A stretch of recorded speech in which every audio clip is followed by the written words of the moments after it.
Hey guys, ILene Vick here for Teaching Adult Coloring with ILene Vick. It is Thursday, June 24th at 7 p.m. Central Standard Time, and I am live. Welcome to all my Facebook buds who come in and watch, yay, and chat, and we have fun and laugh and swap stories. Good stuff. So glad to see everybody. And welcome to all my lurkers who lurk and watch. Feel free to come down and say hello and ask questions and have fun. All right. And welcome to all my YouTube viewers. So glad you're enjoying this when I load it up to video after the fact. You're welcome to come in though while I'm live. Love everybody. Alrighty. Zoom in. Zoom out. We are good. We are good to go, finally. Yeah, I replayed the video, guys, and it was perfectly clear. So, I don't know what's happening. Alright. Doesn't matter, we got it. Howdy, howdy, howdy.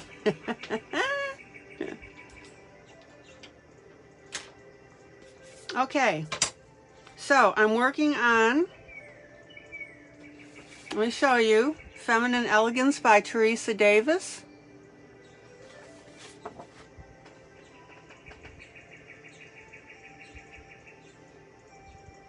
And I'll be starting a new project tonight. Hi, Rebecca. All right.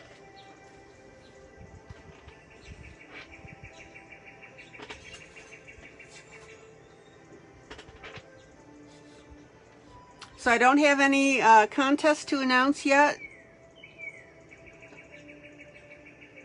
No new announcements. So we're good to go. All right.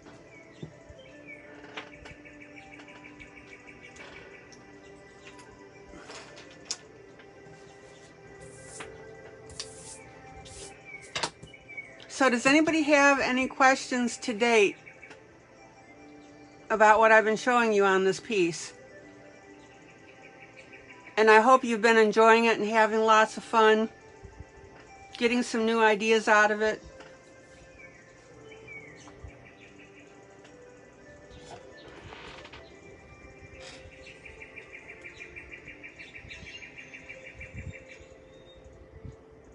Melba, please update us on your daughter.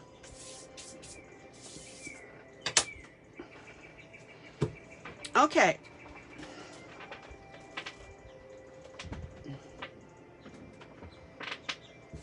So I'm going to go ahead and work on the frame.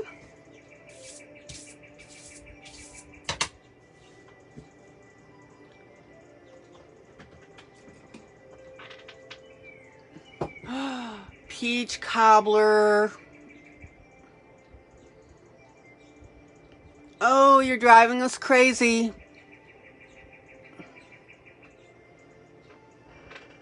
Yana, send that scent over the airwaves.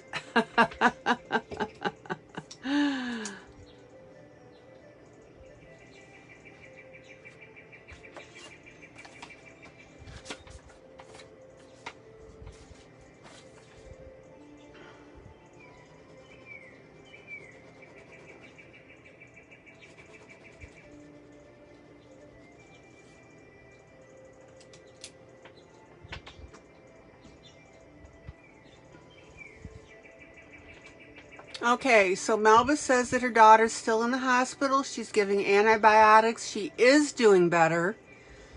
Okay, Rita. Have they given a release date for your daughter, Melba?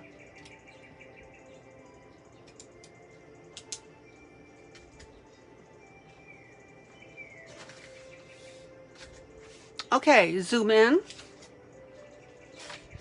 Zoom in. So I'm going to go ahead on this.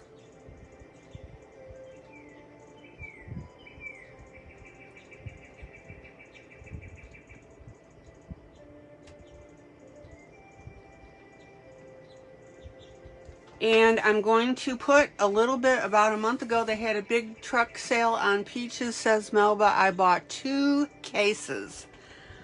Oh man, I love peaches. I love them. Oh my gosh.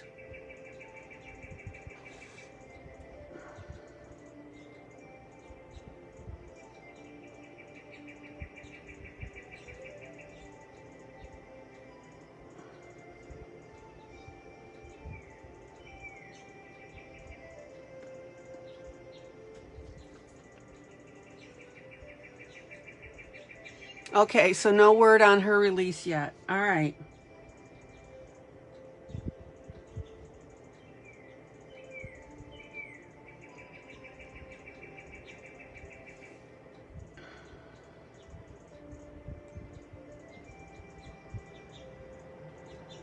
Well, definitely keep us updated. I remember one time I was driving in Indiana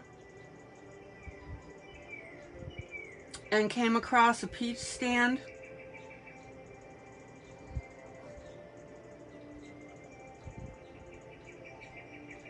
And they had peaches the size of large baseballs. And you bit into those and oh my gosh, they just ran down my face. It was so good. I still remember that to this day. That's how good they were.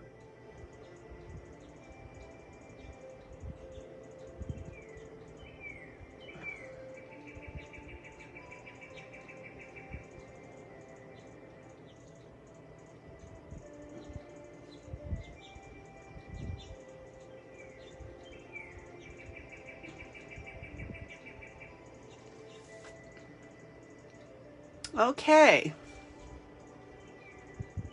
And I will be working on a new project tonight. Woohoo!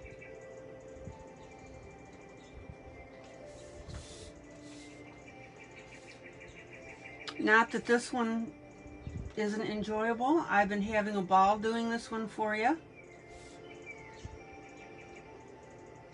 I hope that you have picked up some ideas.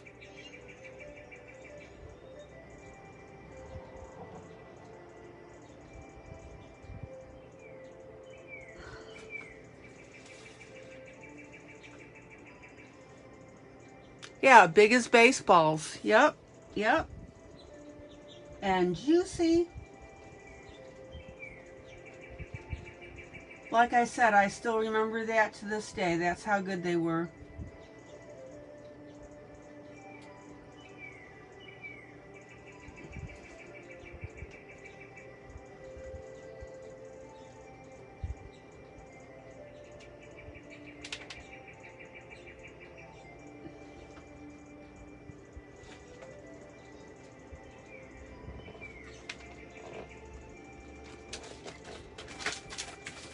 So Melba says the peach capital of Oklahoma is really close to us, but the ones I got were Georgia peaches. This weekend is the Corn Festival. Hi, Maddie.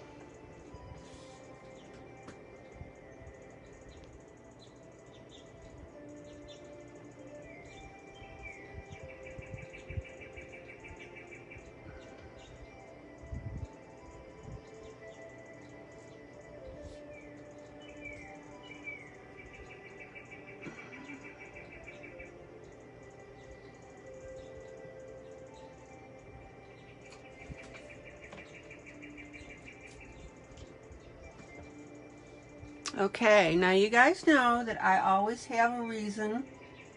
There's a method to my madness.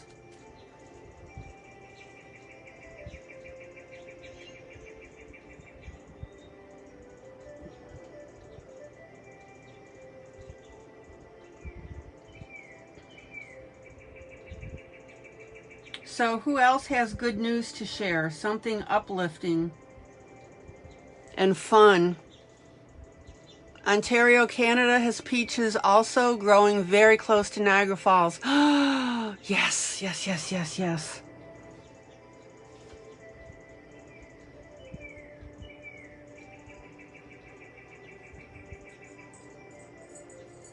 The simple pleasures of life, guys. Oops. You didn't hear me say that. Oh, yeah.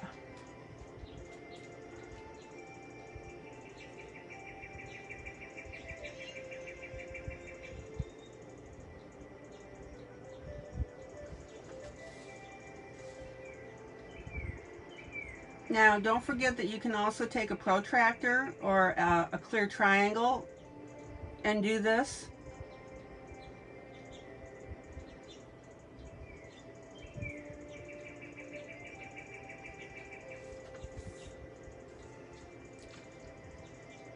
Strawberry freezer jam. Oh. Hello, hello, Sarah.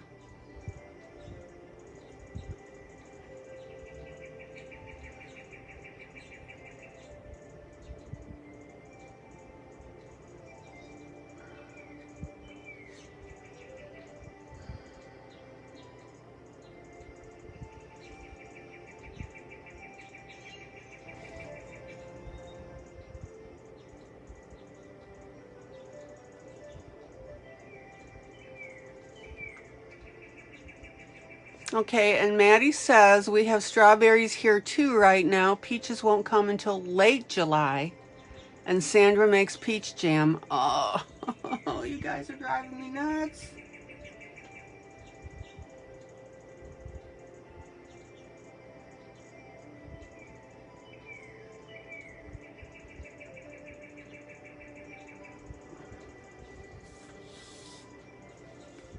Zoom out. Look at that, guys. Isn't that beautiful? There's a method to my madness, as I always say.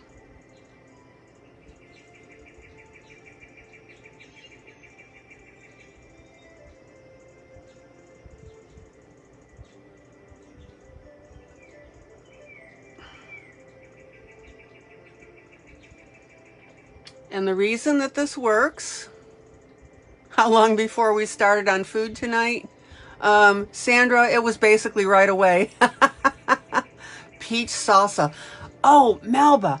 Yeah, I've had that in Walmart. I can't think of who makes it. But there is a salsa that is peach. Oh, I gotta get some too now. It is out of this world, guys. Try it. It sounds weird, but it is not.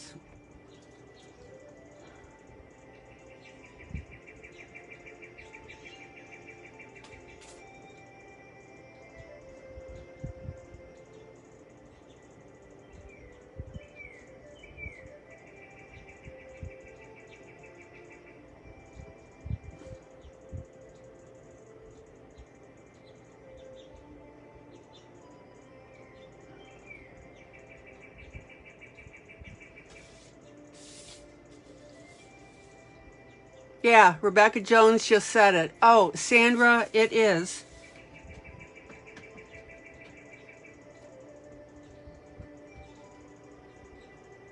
I've got to, hold on.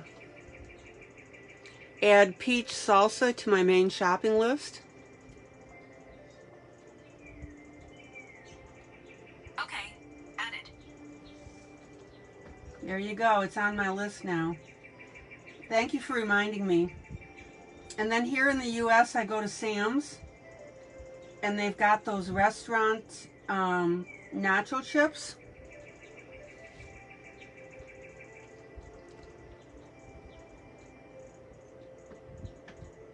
So yeah.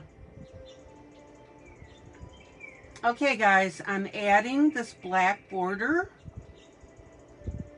with my pen.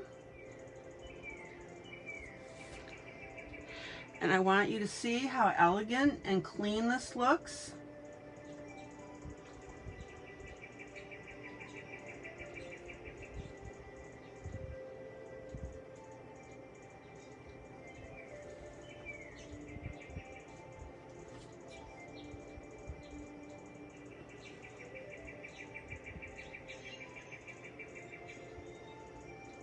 I don't want you guys to be afraid of black.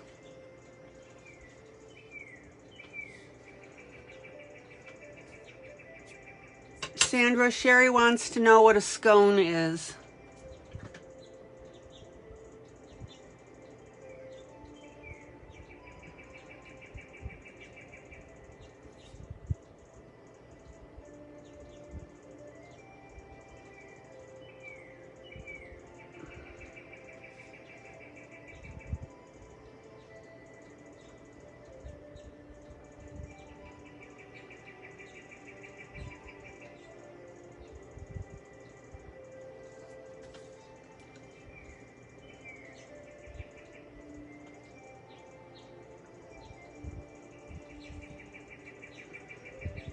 I think we set a record for talking about food, starting and talking about food tonight.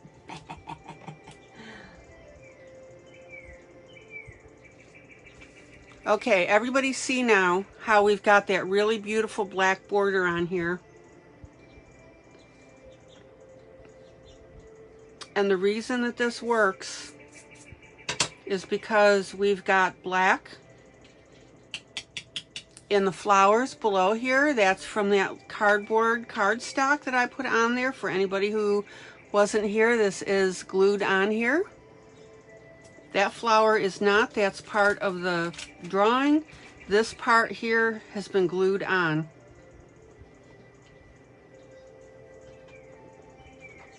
Okay. Now, zoom in.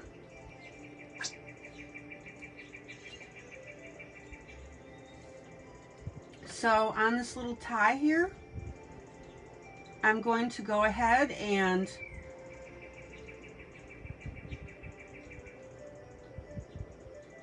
darken that.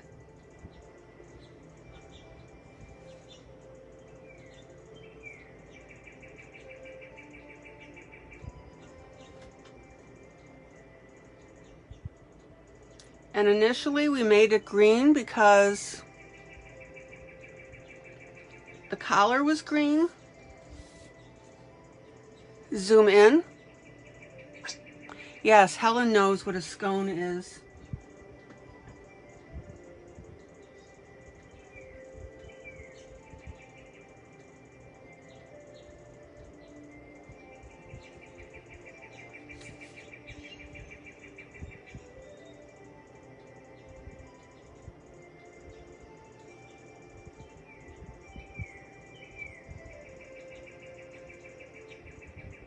So I'm changing that collar now to black. Zoom out. And I want you to see now, zoom out. Oh no, I was afraid of doing that, doggone it. Please be careful of your ink. I thought it was dry.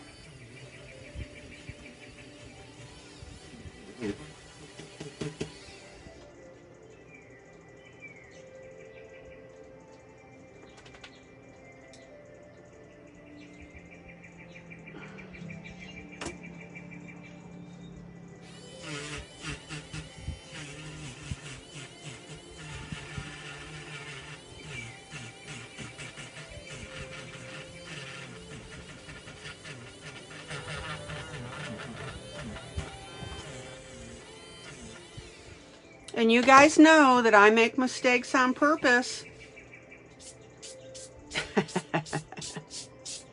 Just to show you how to correct them.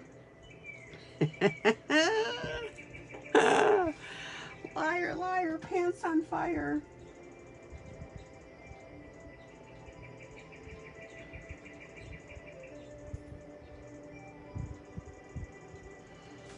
And I'm going to go ahead and emphasize the umbrella with my pen. And I gotta tell you guys,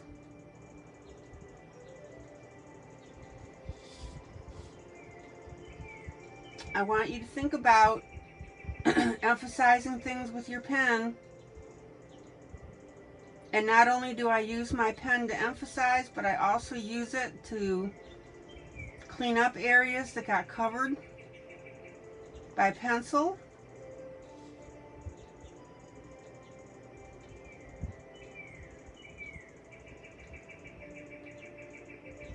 I've emphasized eyes with it.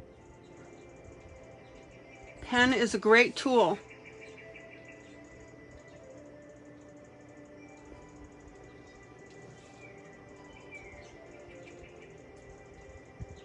And I'm going to go ahead and darken that tip.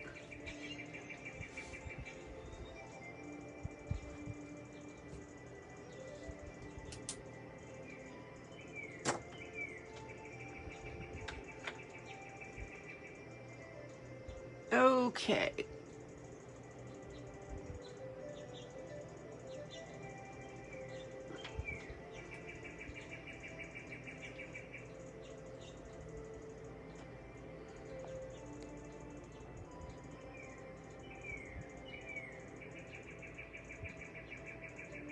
Oh, Rebecca, you took drafting class? I did too, as well. Now, Guys is pointing out that a yellow neon marker at the base of an umbrella will make it pop. That definitely is another option.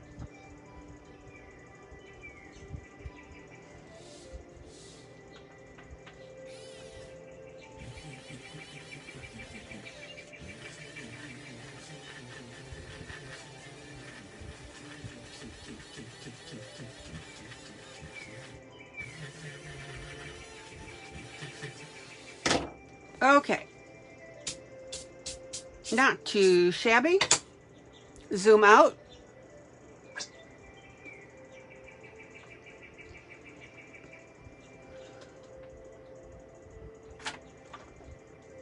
All right. Now, I want you all guys to look at this curvature here. And our colors, we've got some grays and browns in here. And down here, we've got more greens. Zoom in. So, for the purpose of balance, I'm going to add a little bit of gray to this greenery.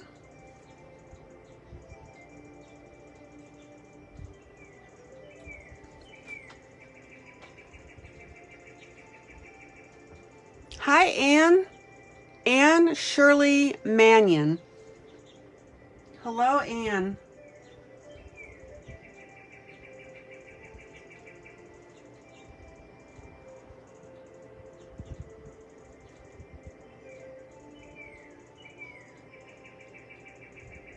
Now remember, I drew in all this viney stuff on the left.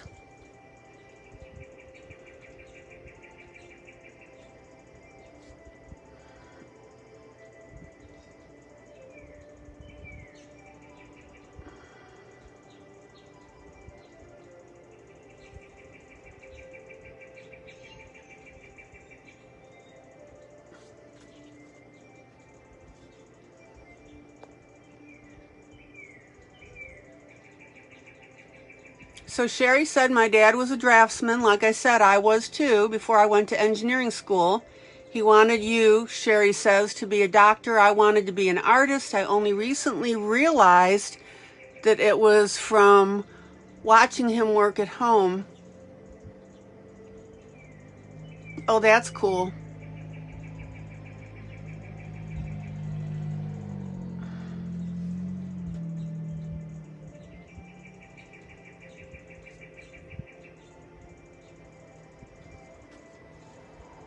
Zoom out. Much happier with the balance of these colors, guys. And forgive me, are you new? I don't think I've seen you in here before. Welcome, welcome, welcome. We have lots of fun. All right. A little bit more on this.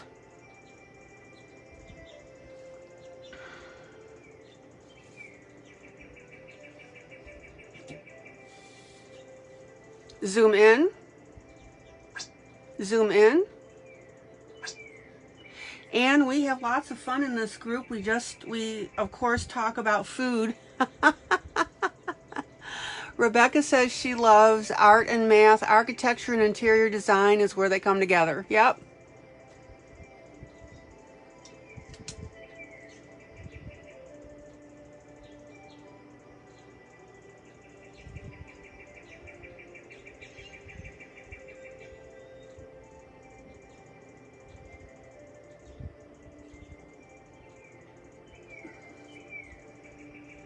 Okay, now, if I can get the shine off of that, you'll see this. Woohoo!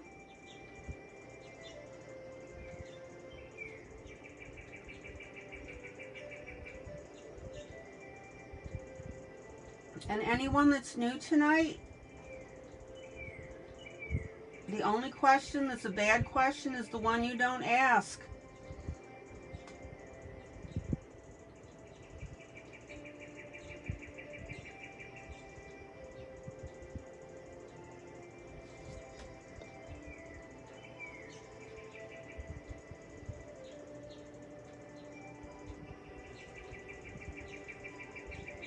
Now, I could have colored this part of the bird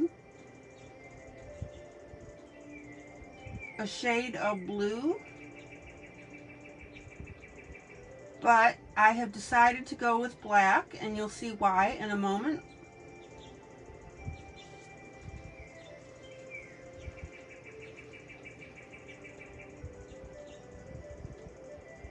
And again, guys, I don't want you to feel that if you don't do what I do, it's wrong. It's not.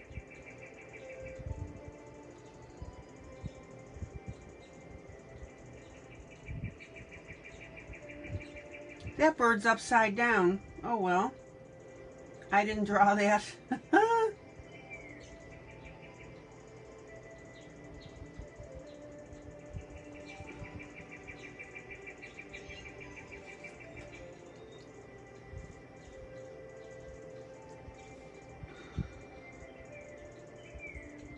Remember that I show you a technique, and whatever method you choose is up to you.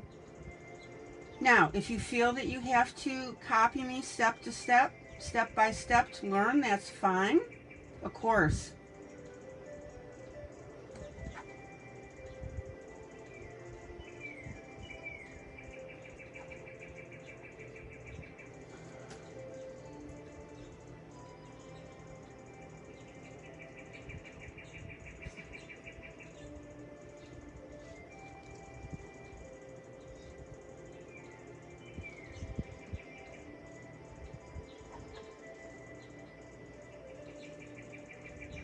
And remember, if you want to add little extras, says the Queen of Custom Coloring, for example, by making this tail a little longer, have at it.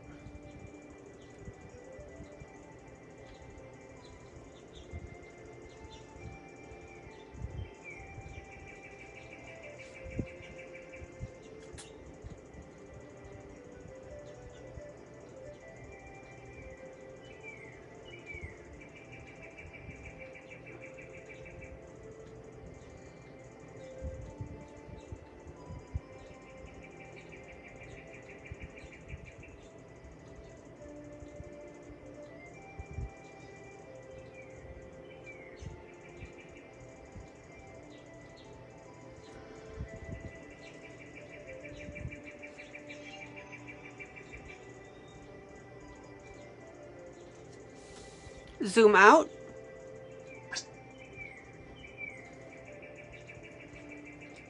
Oh no, Gina.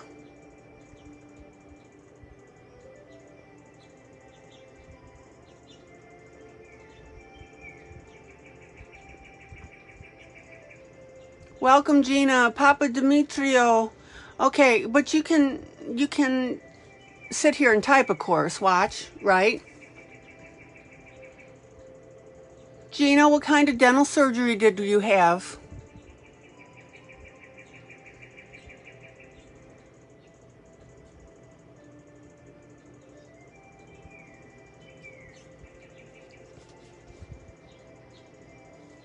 Zoom out.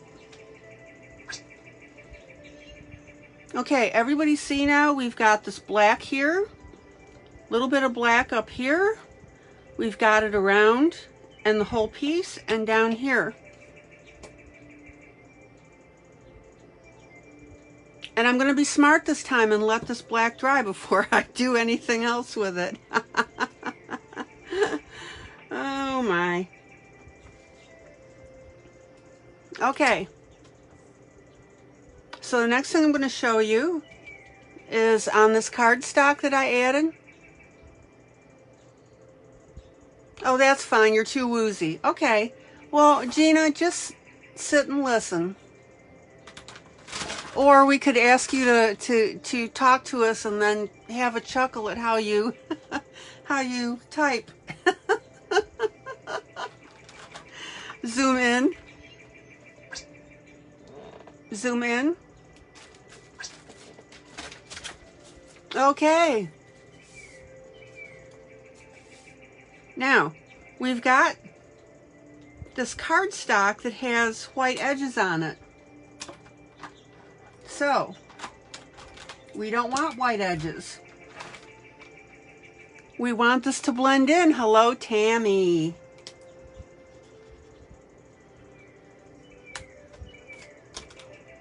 And the way that we're going to do that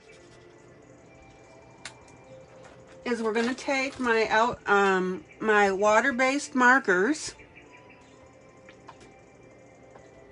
So here's a little trick for you guys. And I'm going to color around the edges.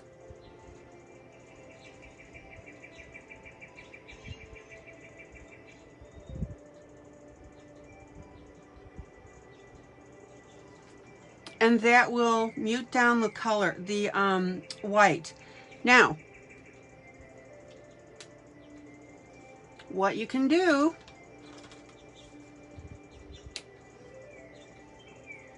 also is take a darker green if you want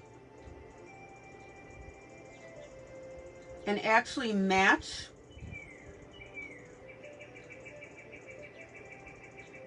the color on the edge. And not only that, but you can take, heads up on this one guys, you can take your markers, both alcohol and non-alcohol, and color right on the leaf itself.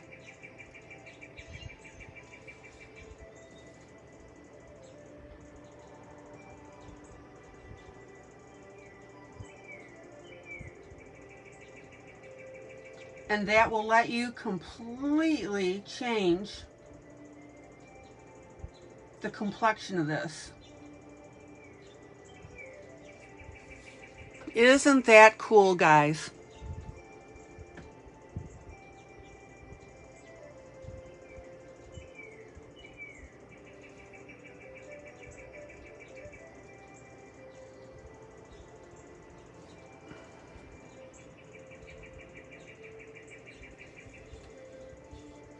All right, let me pop down to the bottom.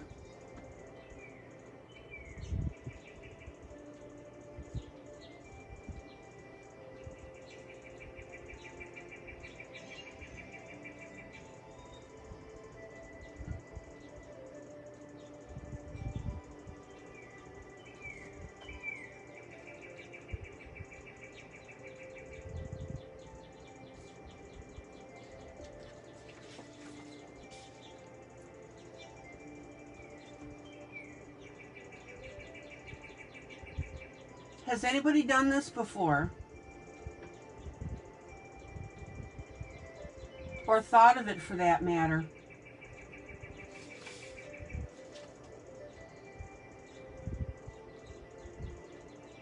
So there is a new technique in your arsenal to color.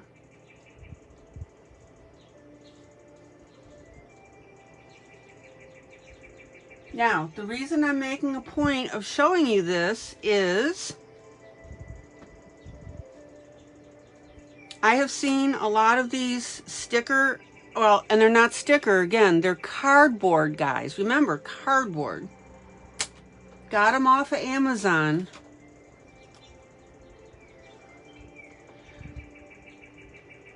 light color around this rose. And a lot of times the print doesn't go all the way out to the edge.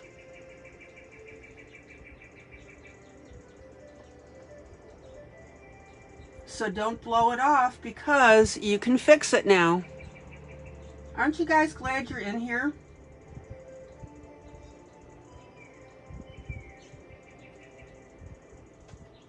There you go.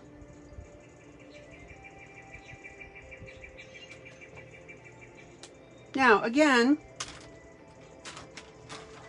you can either just color to hide,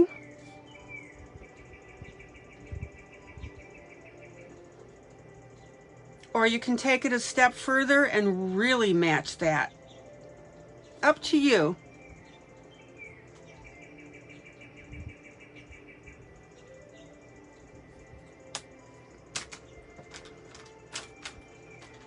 It's craft and coloring, that's right.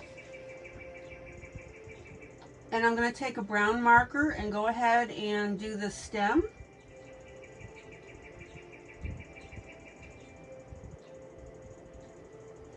Zoom out. Let's take a peek at this now. Look at that, guys. Zoom out.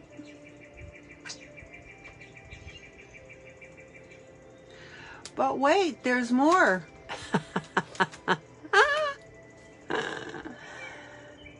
Take your markers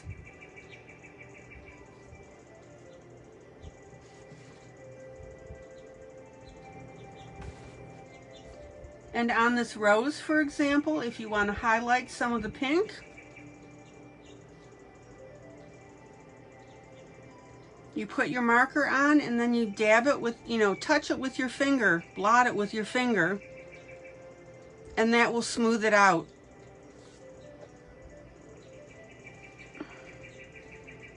Zoom in.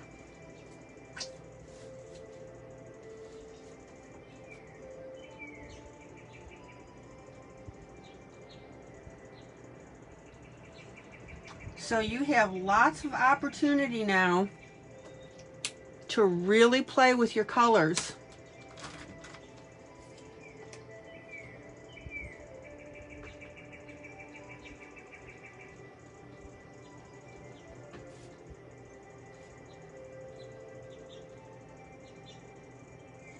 Now, don't go overboard.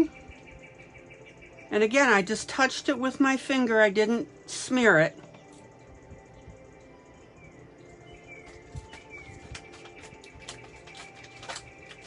Zoom in.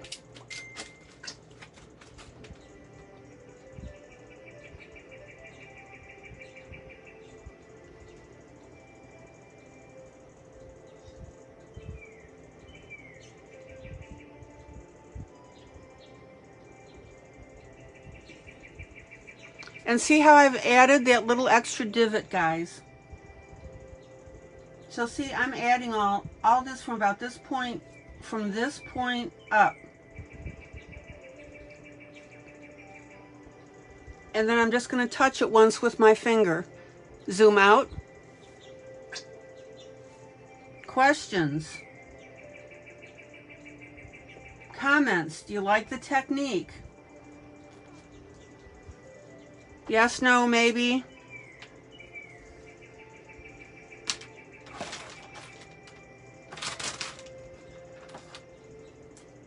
And if you want to, you can go ahead and darken in your shaded areas on this rose. And boy, are we going to have some neat depth on this.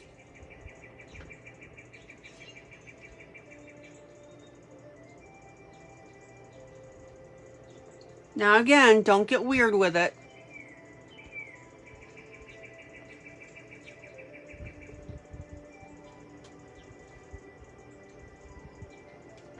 My job is to introduce you to this stuff. If you use it, fine. If you don't, fine.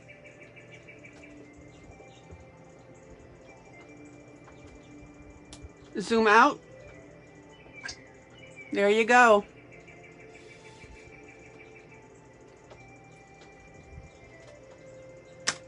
Okay.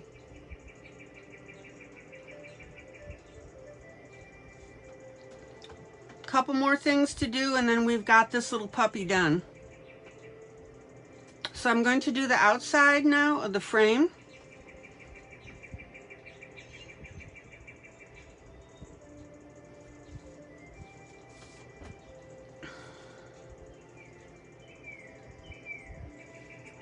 Let's see what we got here.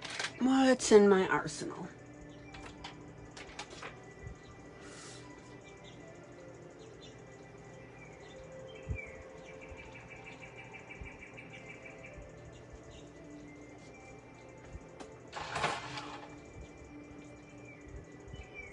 Don't be afraid of your pieces, guys.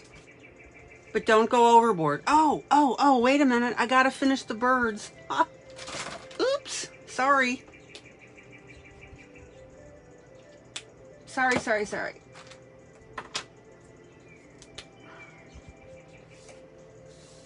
Zoom in.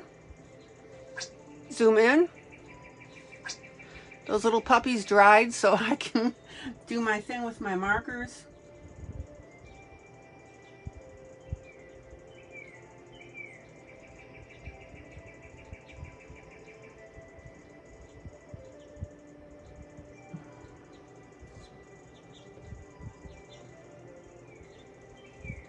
Water-based markers. Now, you can use, of course, your pencils.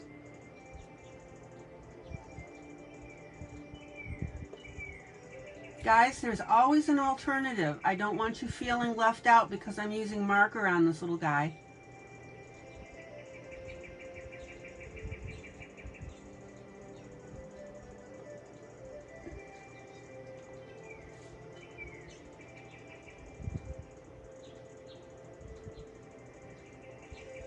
Oops. That shouldn't have been gray. Oh, Yana says, speaking of birds, there's a huge, beautiful barred owl sitting on my deck. Go grab a picture.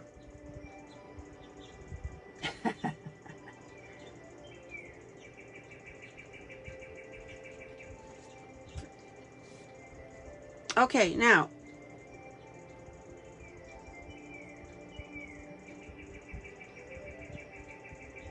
Remember when I said that if you go back over an area with your marker, it gets darker? This is where you can start adding your depth and dimension. Go back in. Don't go over all of it. But go ahead and add your depth on this.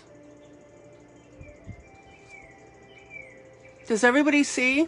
Oh, if you open the door, it'll fly off. Okay. I was just wondering if you could take it through. I meant through the window.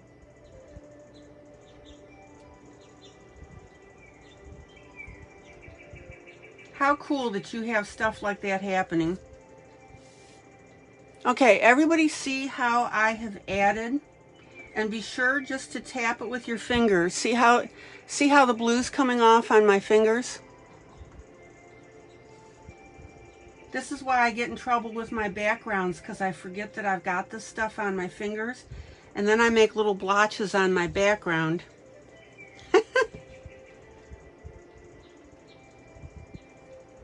Zoom out.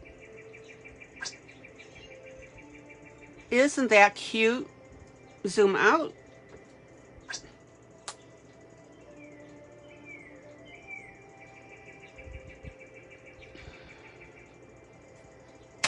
Okay.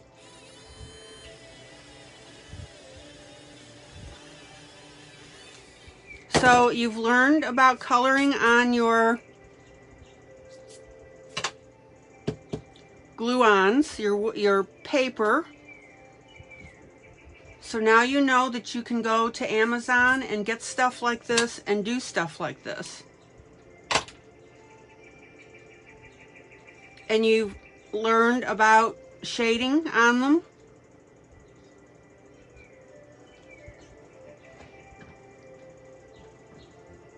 All right, let me catch that umbrella handle while I'm at it. Give me a second. Now, I'm not just going to throw color on there, guys. You know me better than that. very light gray, and then I'll go ahead and darken it in a couple spots.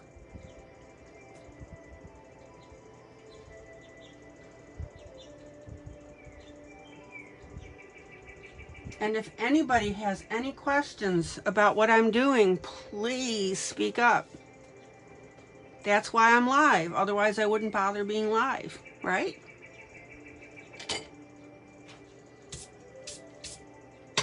Okay. Border.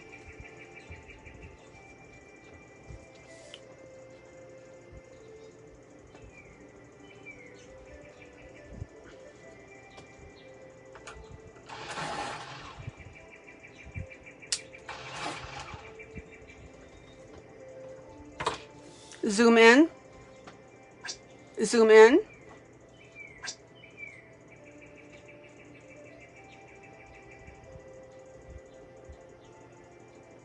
So I'm going to go with a light brown.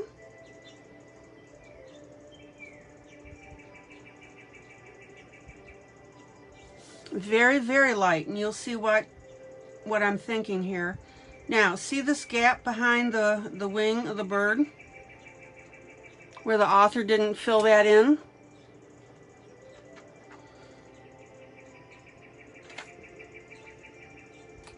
This is where I'm going to take my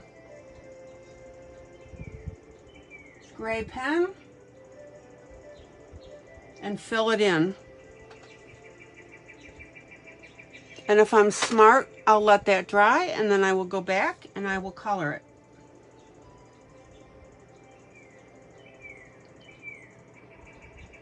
So why do we take care of details like that? Anyone care to offer up an answer?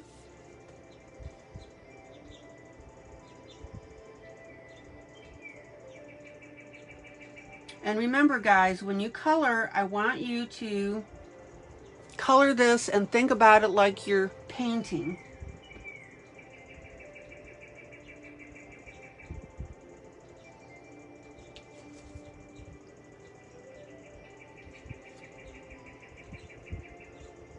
Now, normally I would do this adding of these roses, the last thing. Craftsmanship is in the details. Thank you, Rebecca. That's it.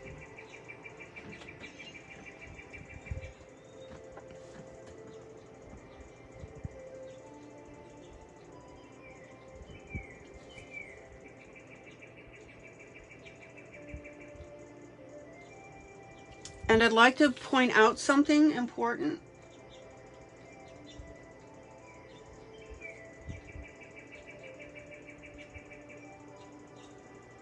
Zoom out.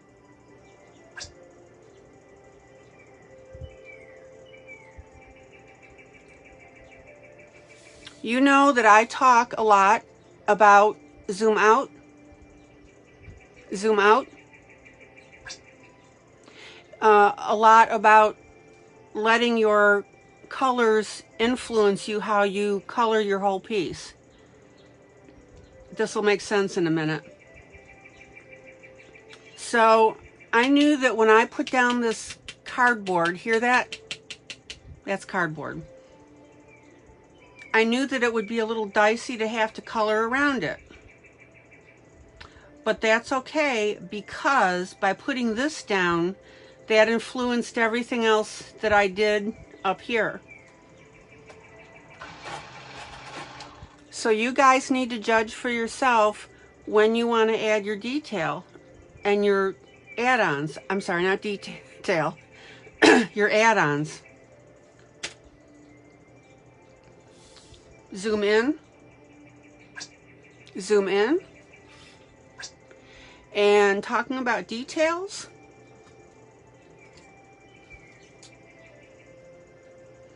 see this little area behind this stem? That's where the mirror, I'm sorry, the border would be. So I've got to add that black line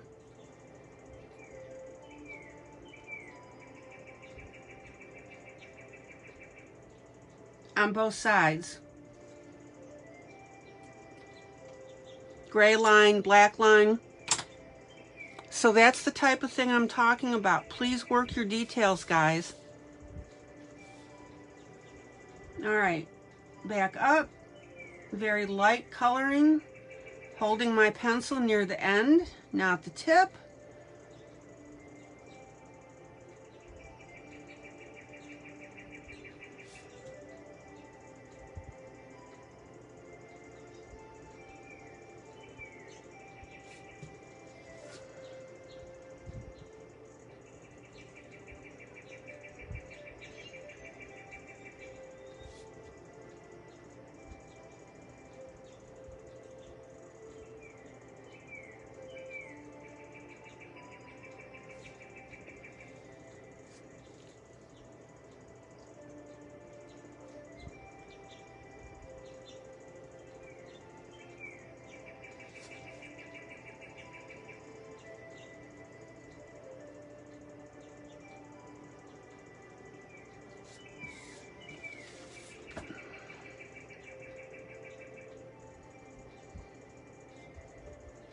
And there we go. Of course, you know I'm not done with this, right?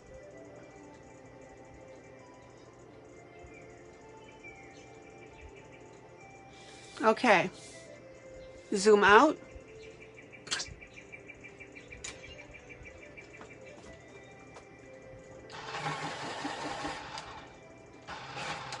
And guys, it'd be really cool if you would post what you're working on while you're watching me.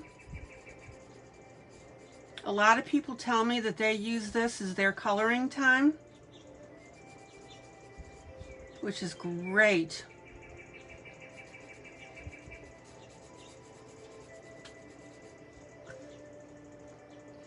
So I've got to get that popcorn effect out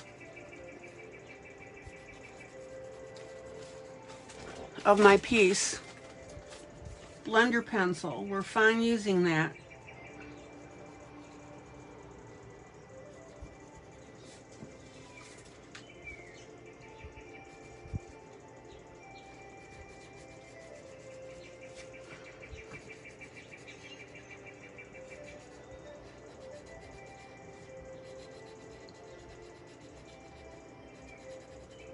Watch your grayscale though when you blend, because sometimes your ink goes with it.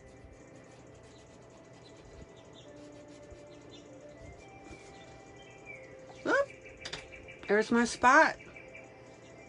Zoom in. So here's my little empty spot where I drew the line.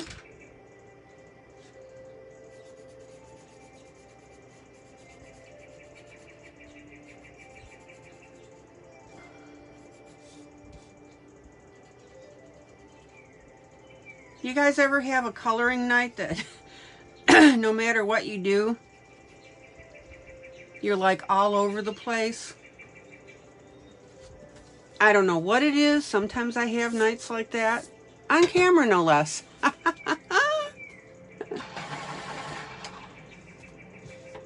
Okay, sharpen point. Get that little spot in here. Get that little spot in there.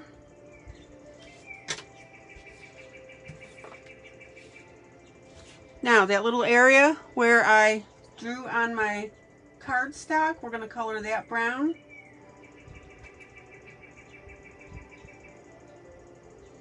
Look at that. Isn't that cool? Now, if you guys have markers, water-based markers, and you're coloring next to your glued on cardstock and you can't quite get underneath it, and you've got that little white area, take a marker and color it.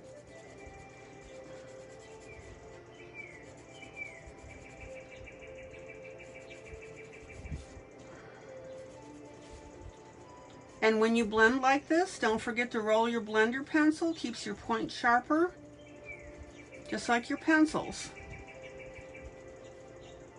There you go. Zoom out.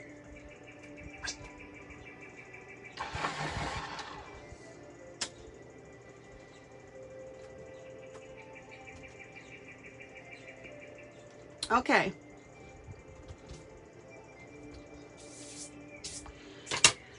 Now, that's looking pretty flat, isn't it? So,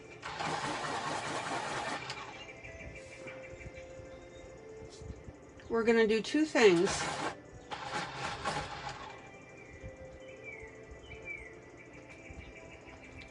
Yeah, I usually don't use baby oil. I just don't. That's neither here nor there.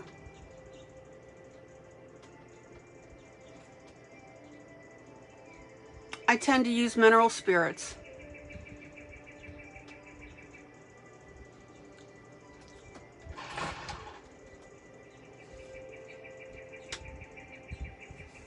Okay, now I'm going to take that same pencil that I just colored with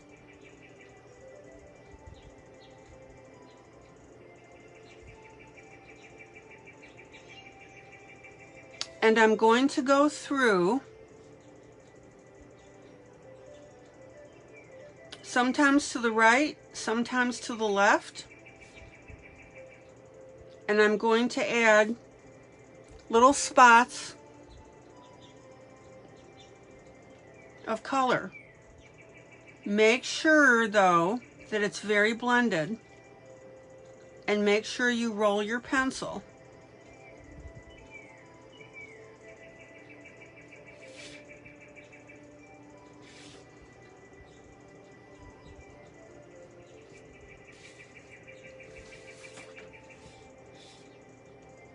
And what that does is that just gives us something interesting to look at.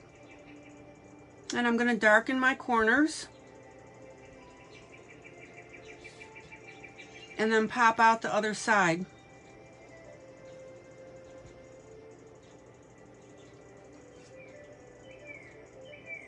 Yeah, baby oil, it works. Who else uses baby oil? Tell me about your experience with it. Well, tell everybody about your experience with it.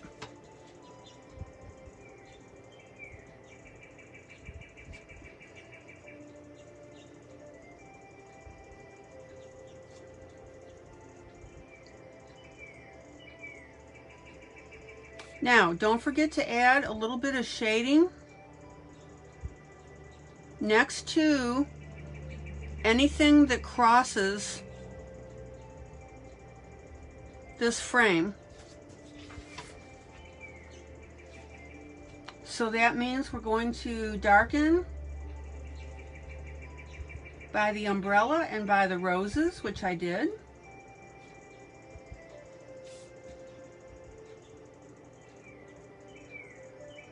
And in between the vines and next to my leaves and next to my birds.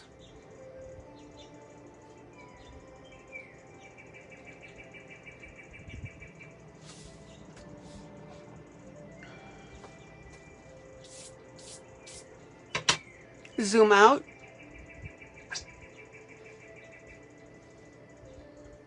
Yana, solvents are great in various situations.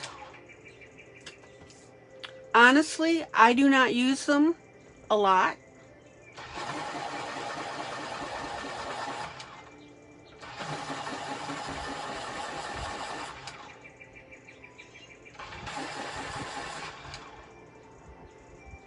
I don't recommend Vaseline because it's a solvent and it tends to break down over time. All right, guys, I got to grab a little bit of water.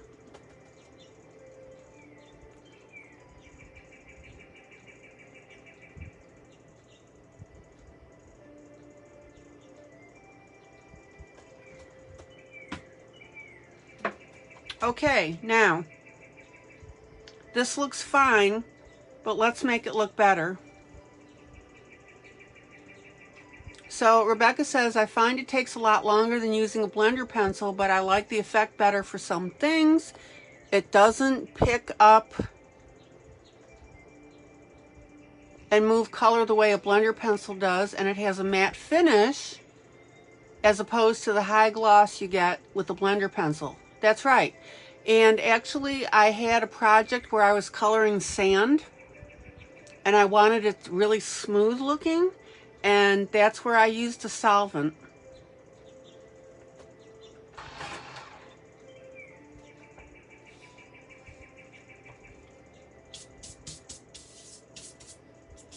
Do not let anybody tell you that solvents are right or wrong. It's up to you. Zoom in.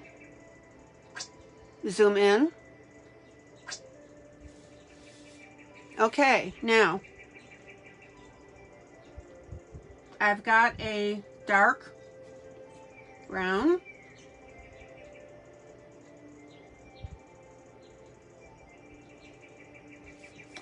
And I'm going to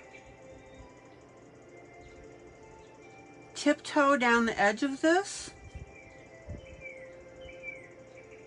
And this is where you really need to have your tip control and pencil control.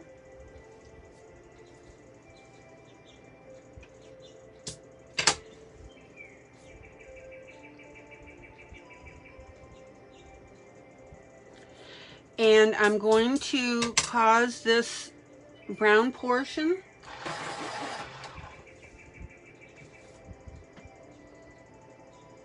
that I just colored with my lighter pencils now to look dimensional. And why is that? Because your eye perceives a darker area as shadow and depth. Whoop.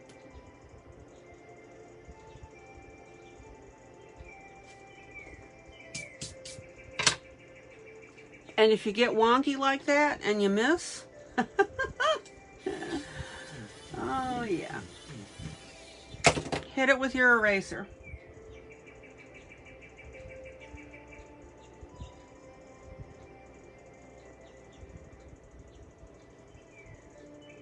Now I'm coming in a little bit at some points with my darker color.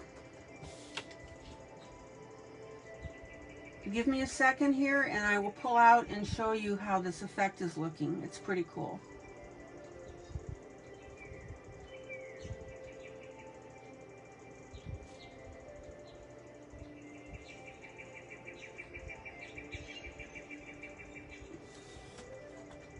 Zoom out. Zoom out. Everybody see the left side versus the right side and the top and the bottom.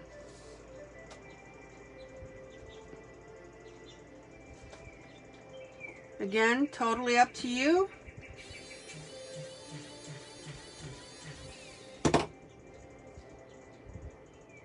How you want to do this.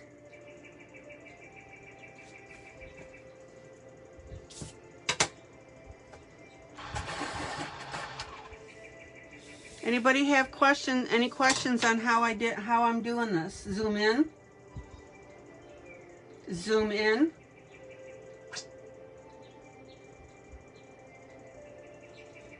And not only how, but why. Zoom in. Zoom in.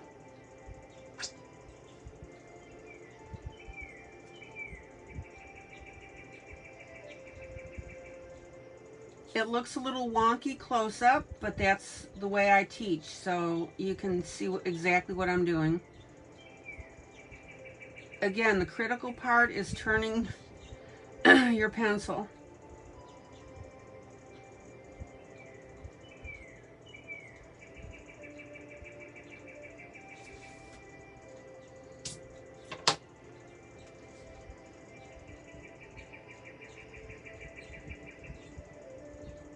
And I'm going to go ahead and darken up this corner a little bit.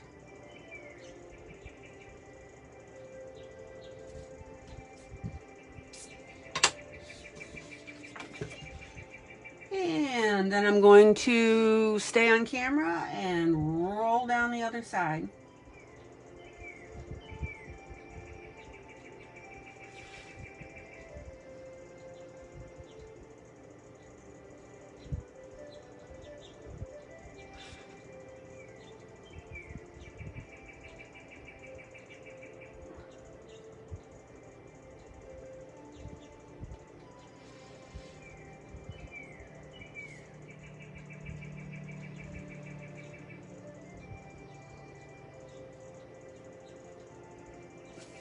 Zoom out. Zoom out.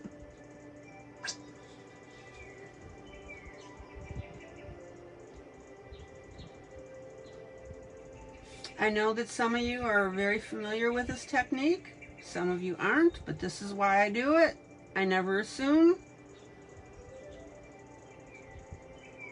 And I'm here to teach for everybody.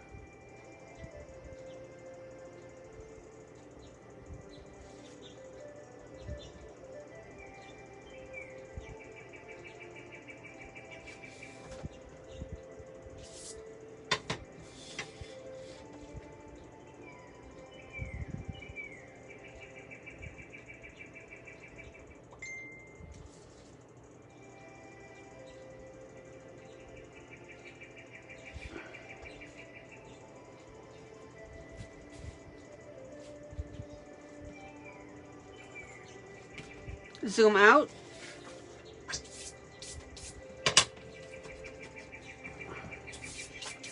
Zoom out. Anybody have any questions?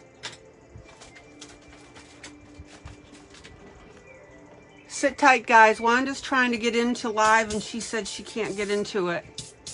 So give me a second. So what do you guys think of this now?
Hold on, I'll be right back.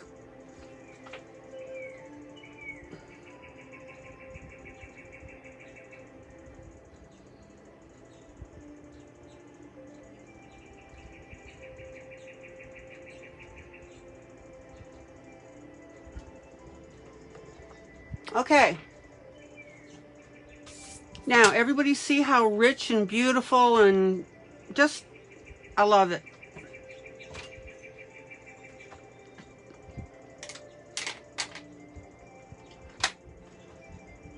Having said that, now we got to be careful.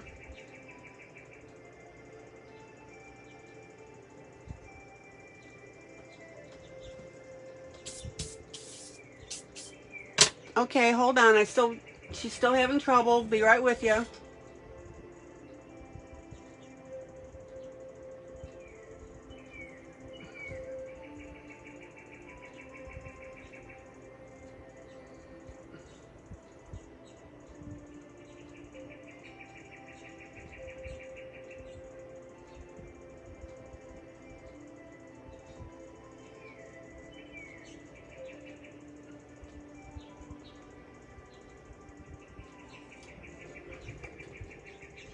Okay. Thank you for your patience, guys. Okay.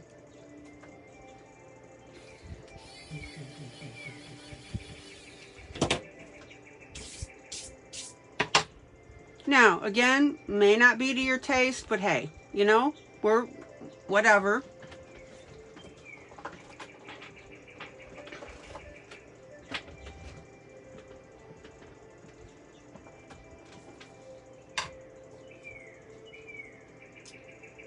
Now, what I'm going to do is I'm going to, what am I going to do here?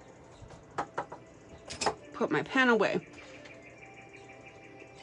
So now we have an option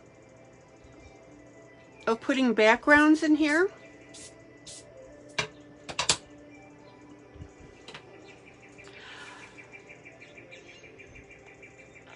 Oh yeah, you're right, Sherry. That looks so good, she says, like an advertisement from the old days or on something fancy back then. Yeah. Oh yeah, like Coca-Cola. Yeah, you're right, it does.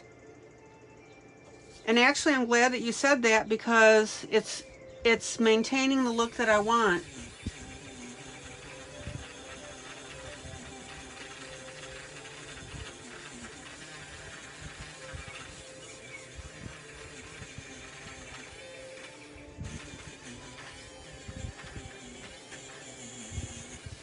So I'm just tidying this up.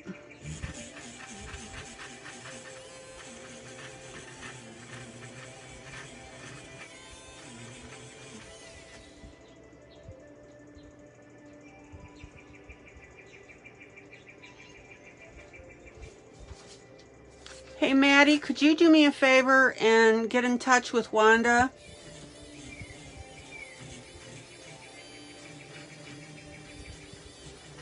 And see if you can help her get into the group? Just text her.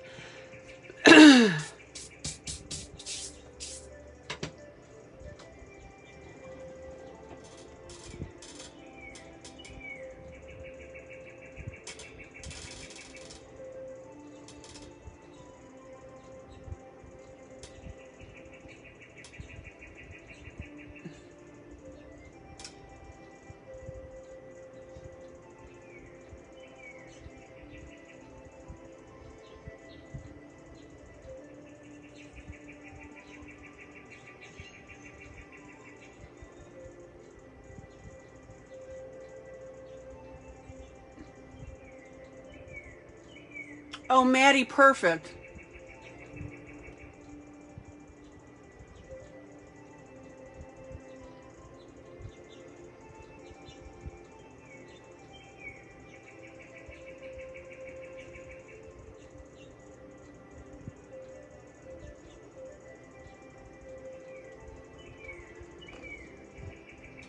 Thank you, Maddie.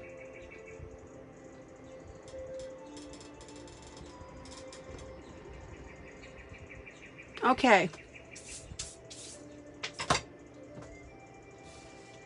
And thank you for your patience. I was just trying to help Wanda.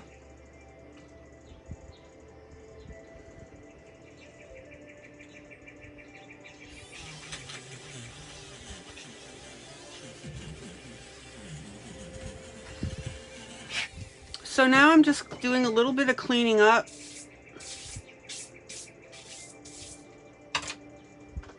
Two more things I'm going to do, a couple more things, and then we are done. I love how you guys help each other. Wanda should be here in a moment.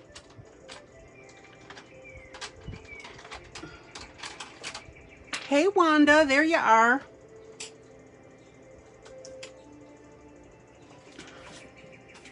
Morton salt. Mary, you're right. That's it. A Morton salt ad. Bumping the camera.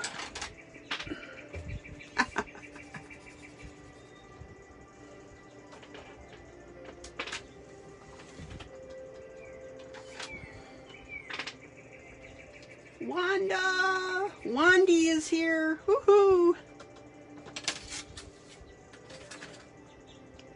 Okay, guys. So we're going to keep this real simple.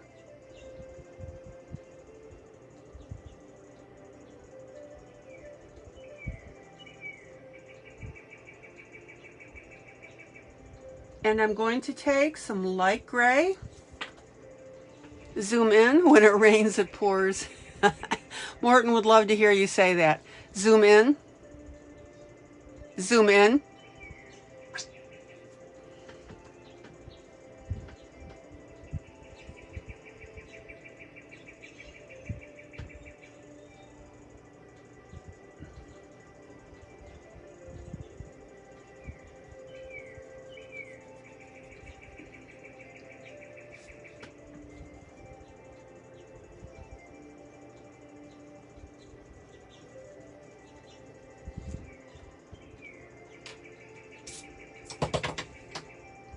Now, even though I'm putting a light shadow around this outside,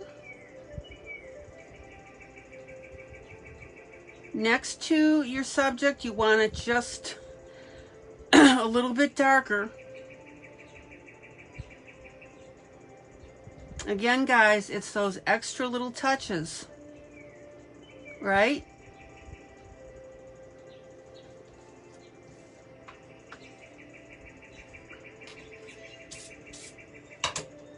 Wanda, Maddie had the same problem.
And be very sure that when you darken right next to your piece, what do I always tell you? If somebody would be kind enough to tell me what I always tell you.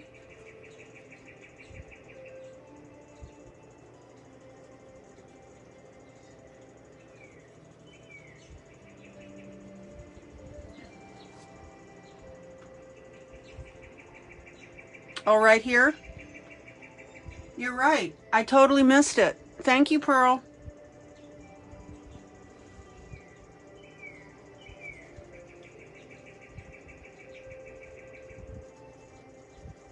I put the base color down and didn't finish it.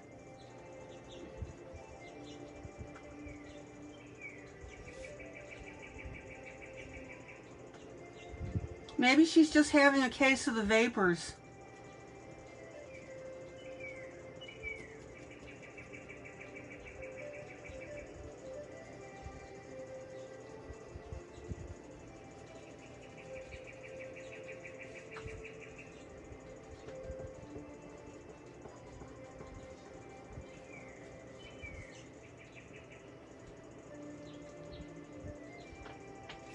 I appreciate it when you guys notice that and let me know.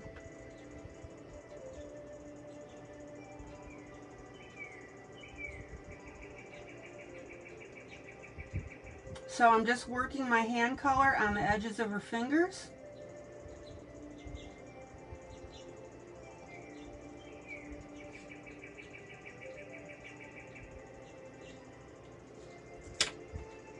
And if need be, we'll smooth that out just a little bit. Good call, Pearl. Okay.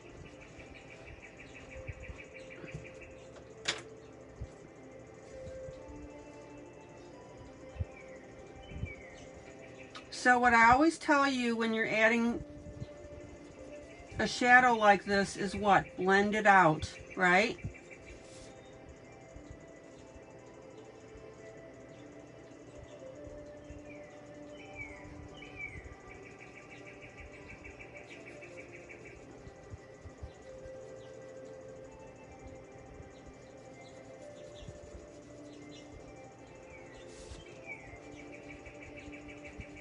Now, I'm going to go ahead and shade this entire background.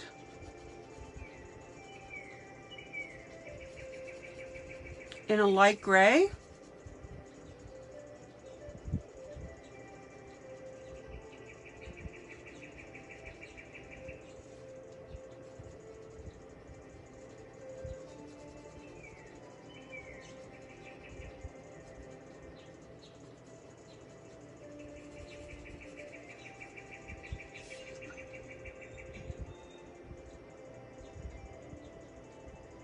Don't forget to add your shading around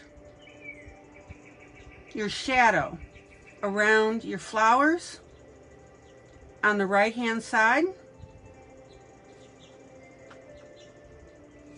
Be complete.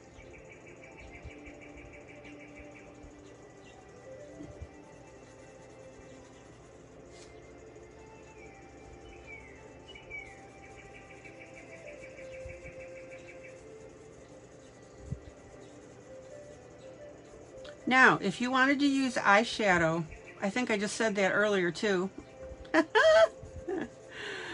Oh yeah, that would be fine.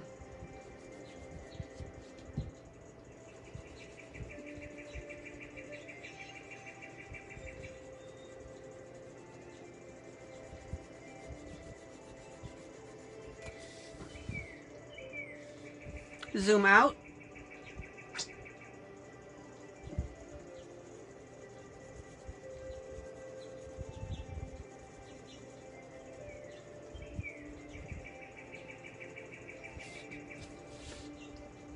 And don't forget to color in different directions so that you don't get streaky lines.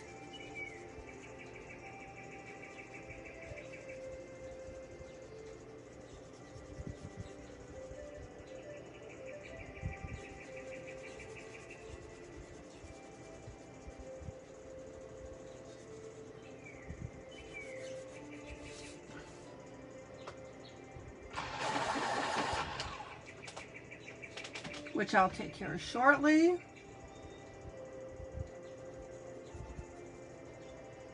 And don't forget that you're going to have a little bit of a shadow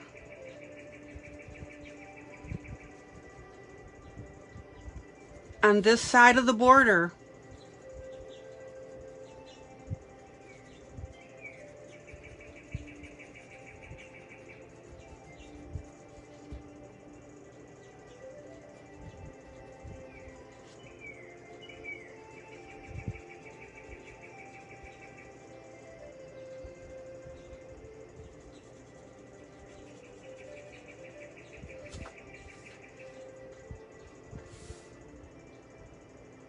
Hi, Daisy.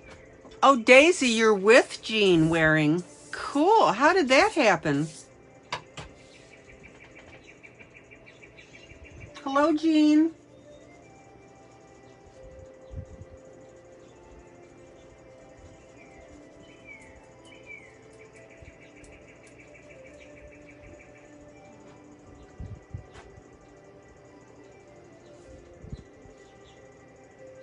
Zoom in.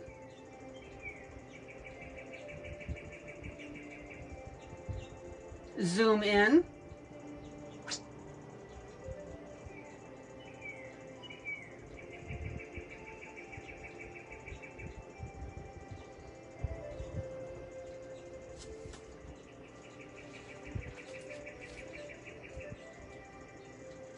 Oh, Jean's brother is your husband.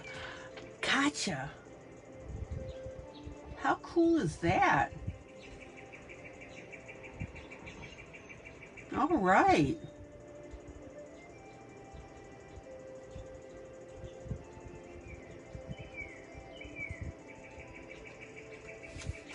Now, guys, don't get impatient with your shading.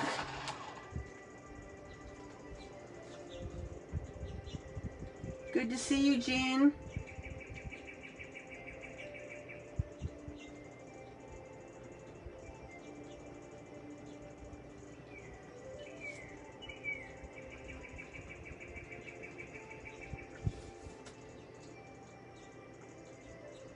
Okay, now. Oh, that's good, Sherry.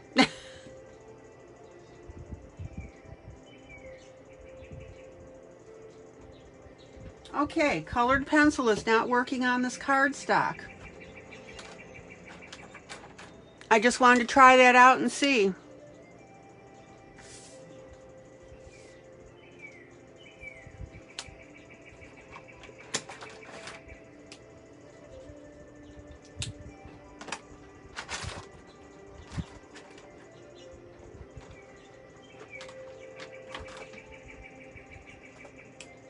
So I'm going to go ahead and I'm going to use marker and I'm going to shade in and color in between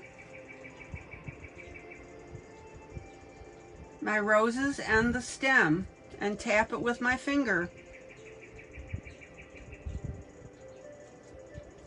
Everybody see that? Zoom in.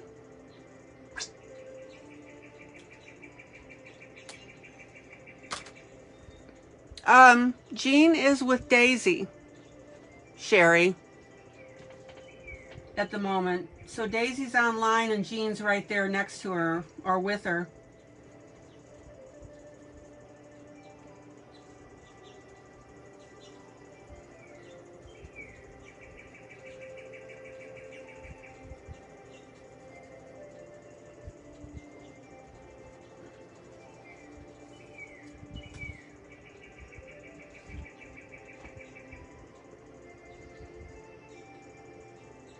Oh, Rhonda, that happens all the time. A certain, there are pencils that will not work on some coloring books. It's just the paper.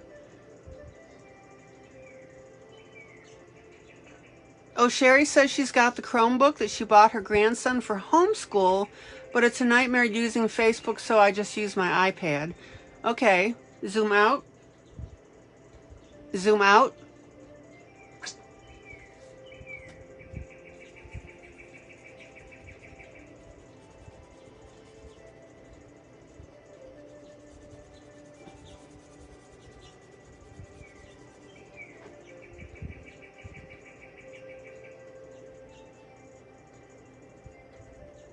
So we're going to shade on the inside of this arm, right?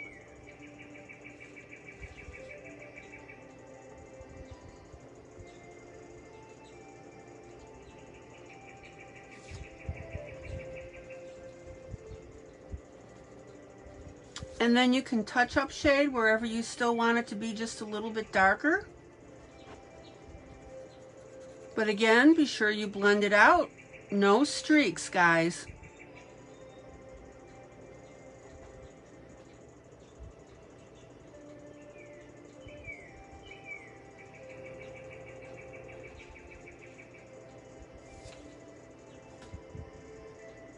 Zoom out. Now, the way that this gray is going on, I actually think it looks a little cool. I think it looks cool on the background.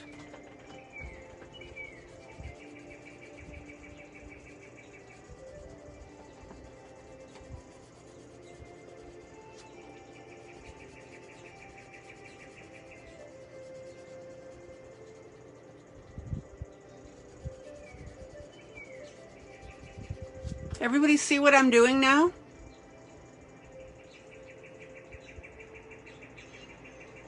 Oh, Rhonda got her desk put together. Oh, you may have posted that. I didn't see it. So Wanda, are you going to say hello or are you still having computer problems?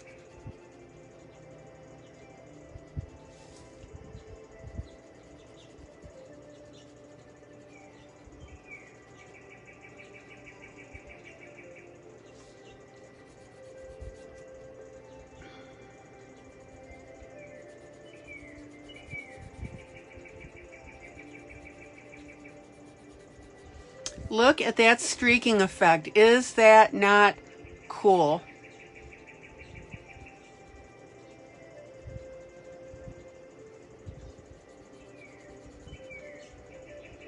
There's something new for you there too.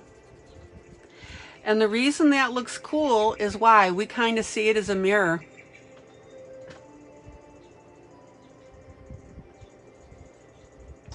And we have also seen old-fashioned advertisements that had this in the background.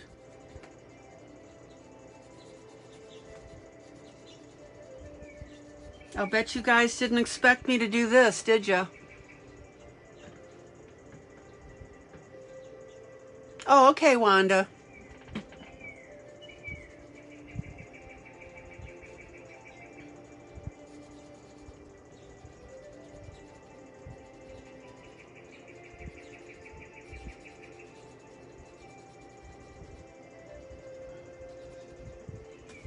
There you go. Doesn't that look cool, guys?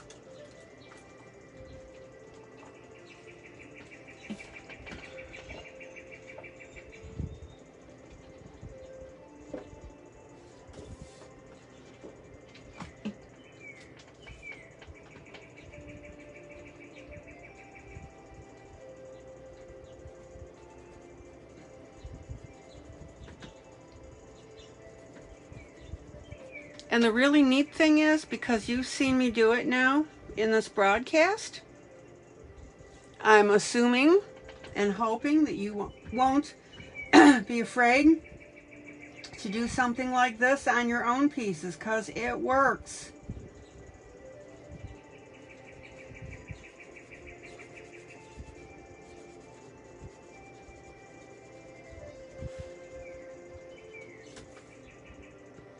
Look at that.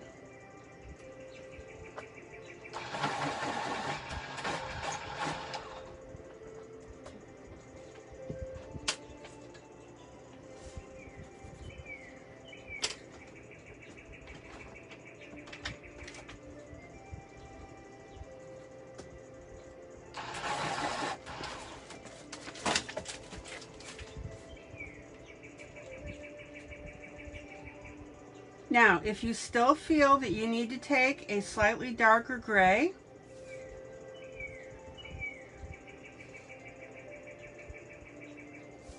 and re-emphasize your shadow a little bit, you can.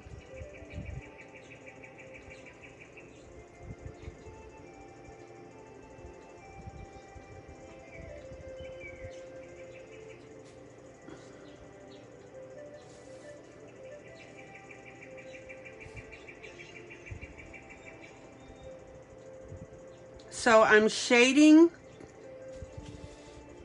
the shading. Oh my.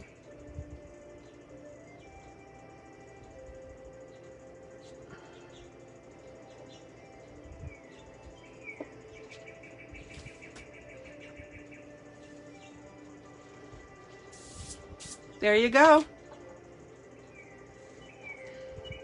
Well, I didn't really surprise myself, Pearl, on this one. I was going there with this.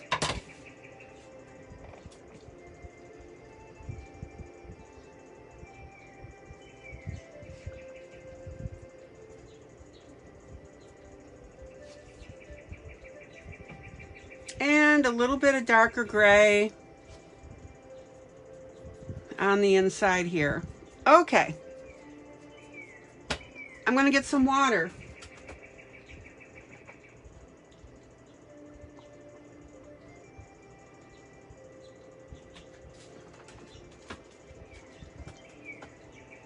Very happy with this. 2 more things, I'm done.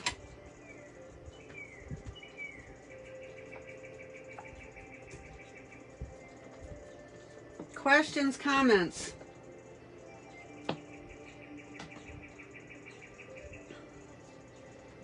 Okay, you're going to hear some thumping.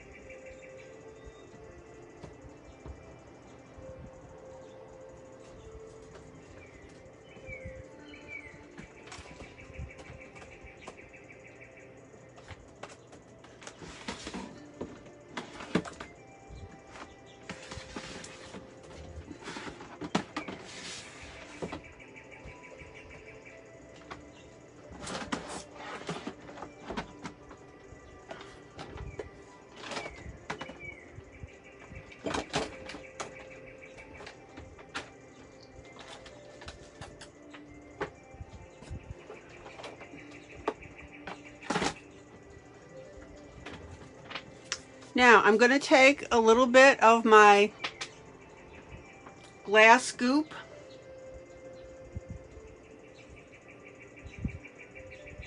This is the second last thing that I'm going to be doing on this.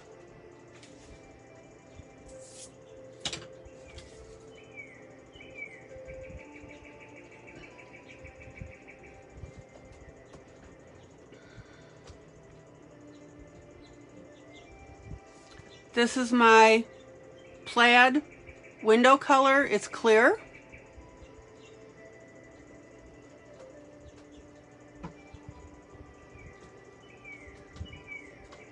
And I'm going to go ahead and put a very thin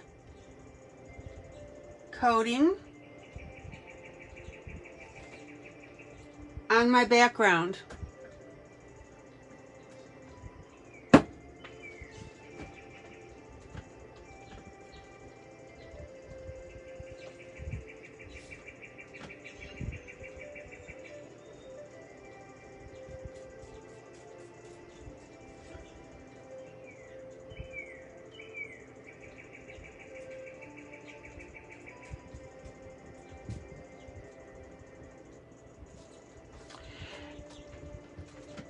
And you will see a very subtle shine.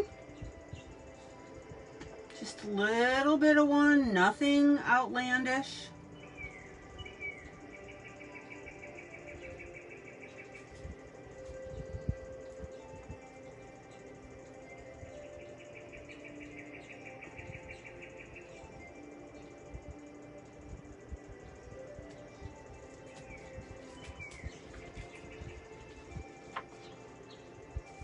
See that, guys?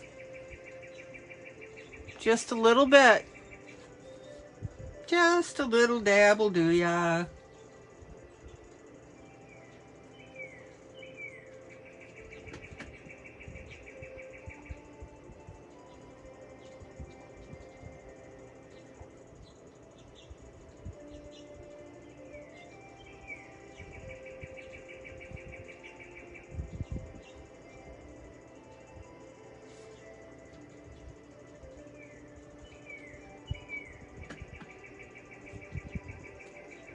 And if you get it on an area where you don't mean to, just quickly wipe it off with your finger.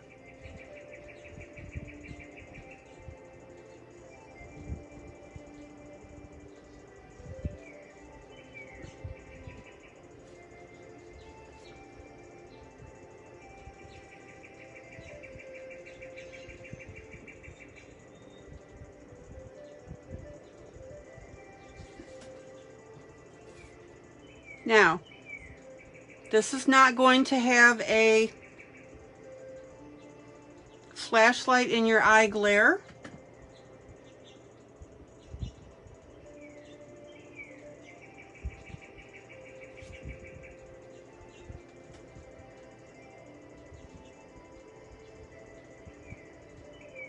It's just going to have a nice little gleam on it.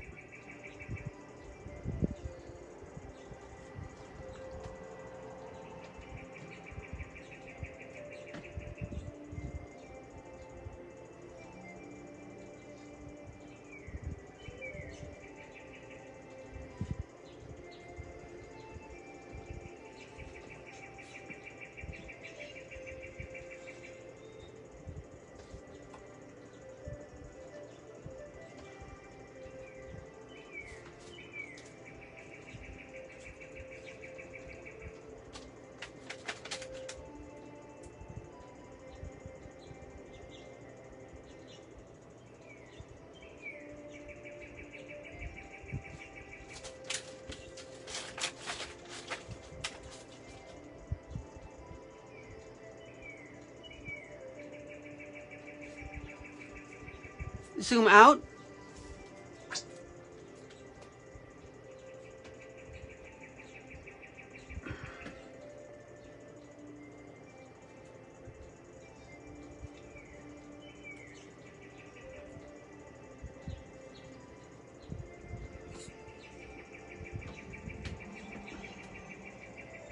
Excuse my arm.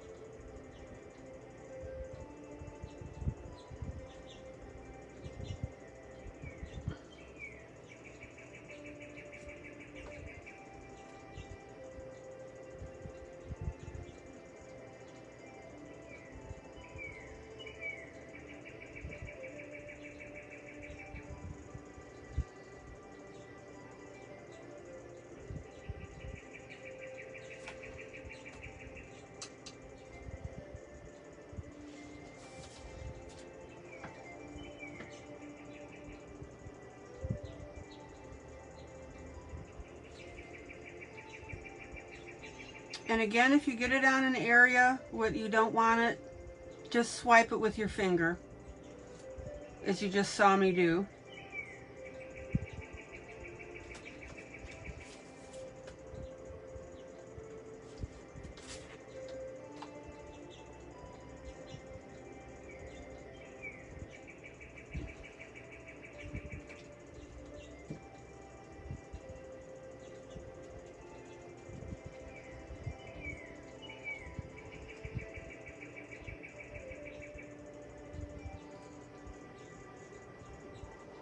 Almost done, guys.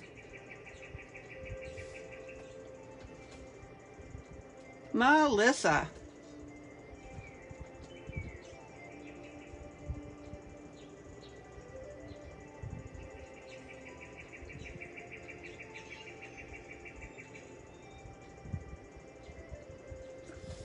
Zoom out. There you go.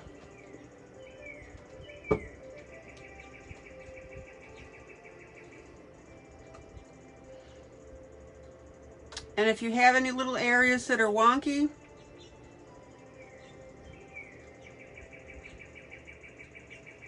just hit it with your brush.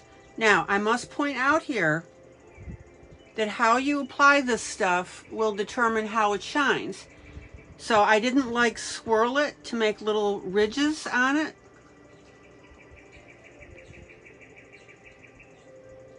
I did basically straight brush strokes.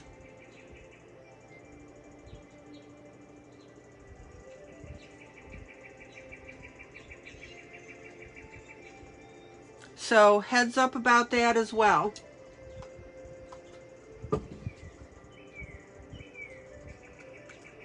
Questions? I'm just cleaning my brush out now.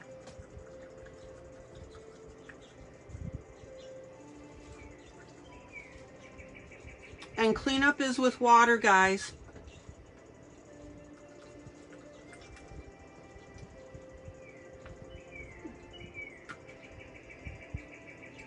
All right, brush is clean.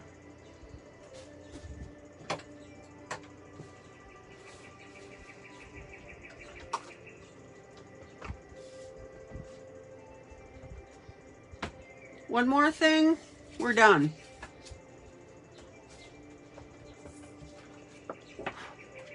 And this stuff dries really quickly.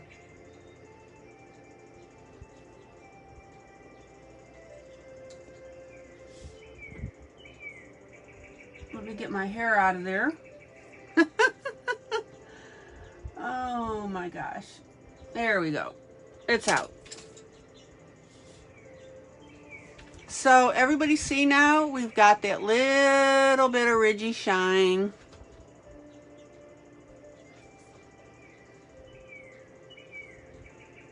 Nothing elaborate, nothing in your face.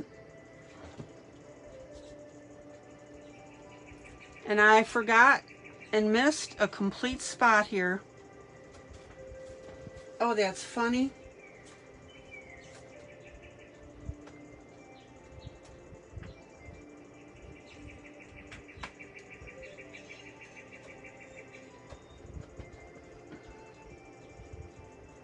Let me catch that real quick.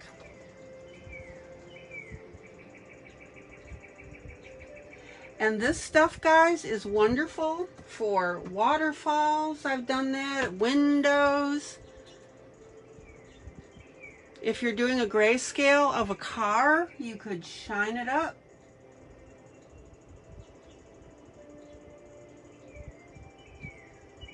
Okay, I got my spot. Yep, there we go. Now I'm done.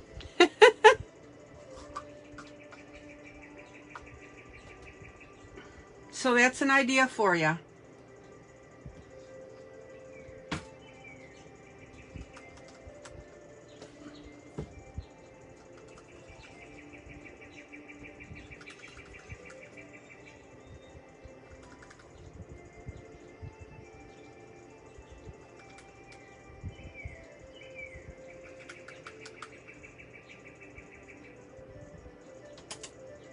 Okay.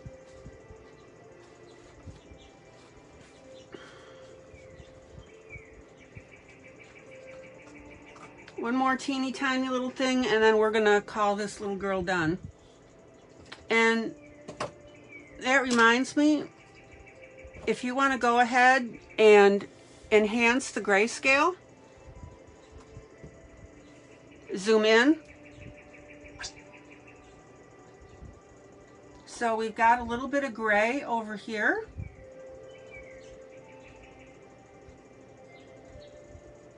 And just for the purposes of balance, I'm going to go ahead and darken that just a little bit.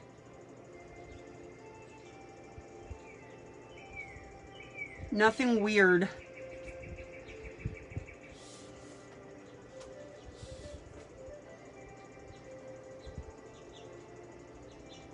Guys, don't blow off these techniques.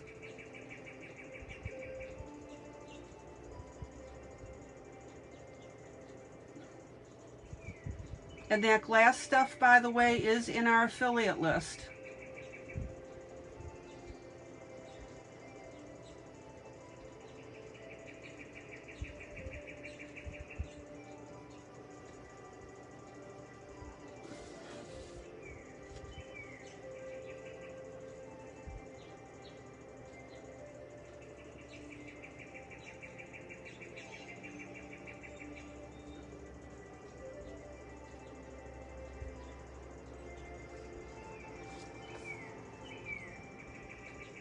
Zoom out.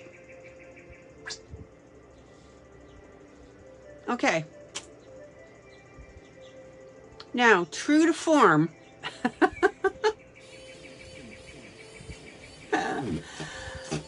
I got marks in my white area.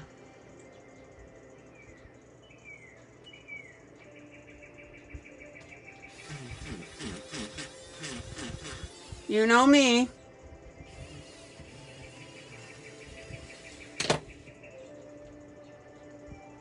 Forgot to darken this gray up here.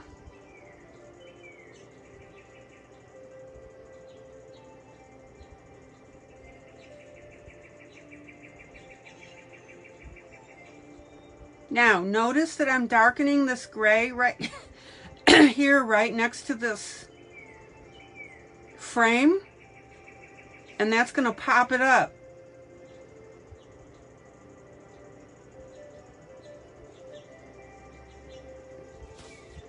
There you go.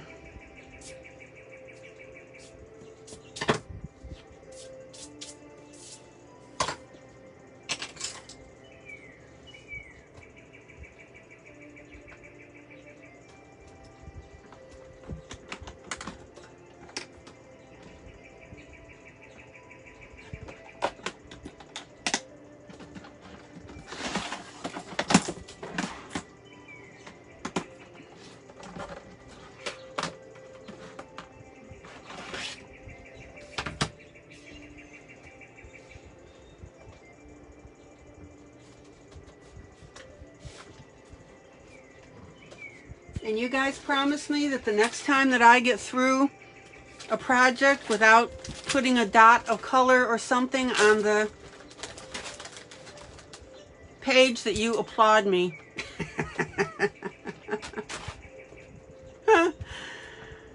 Oh, I was going to add color anyway. We're okay.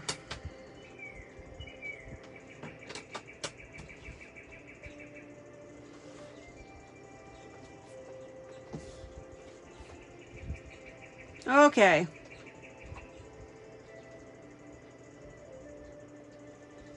Oh, Rhonda, thank you. Rhonda says this is one of her favorite pieces that I've done. Well, and like I said, guys, I get it. You're not going to like the styles of everything that I do.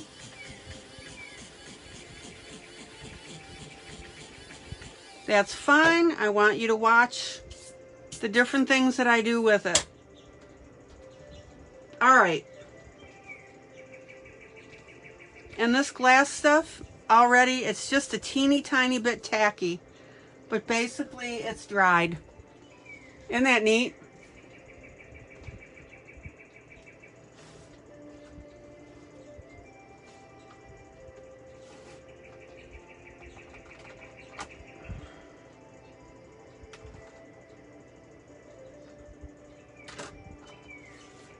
Okay, eyeshadow palette. If you don't have chalks, you can use eyeshadow.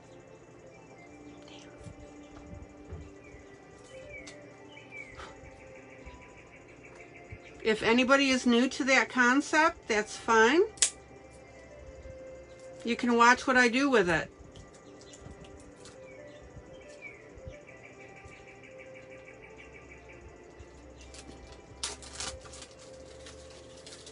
You know me, I always try to demonstrate alternatives to what I'm doing because I don't know what you guys have.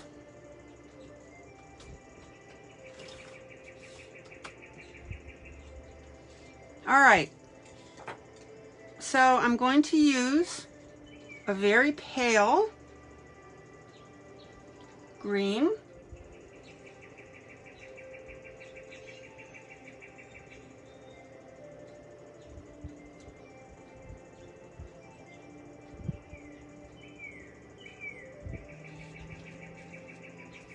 And I'm going to pop that around my branches that I drew in, my tendrils. Notice on the bottom here that I'm following the shape. So I'm not coming out here with it, I'm going to follow the shape of it.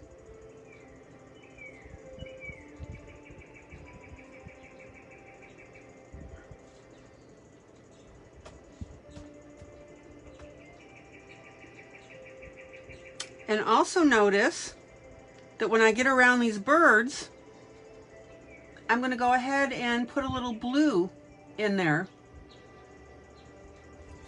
Zoom in.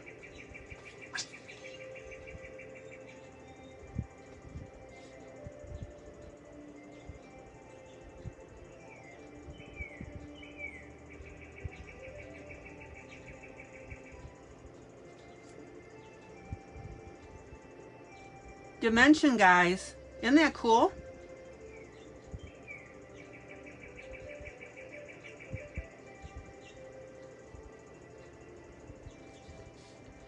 So notice now how we've got a shade of the blue and the greens.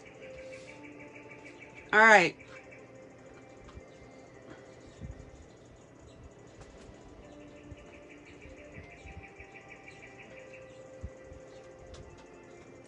Now, since I have this little splotch of pink to deal with, oh yeah, I'm going to go ahead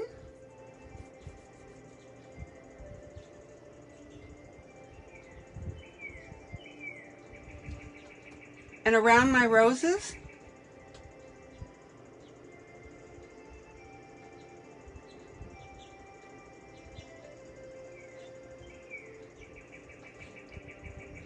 I'm going to go ahead and put a little bit of the pale pink to mostly cover up my boo-boo.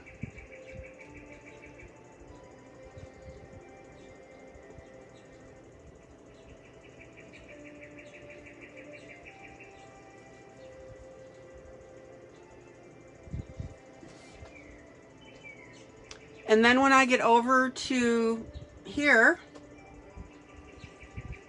where my greenery is, we're going to put a little bit of green on there.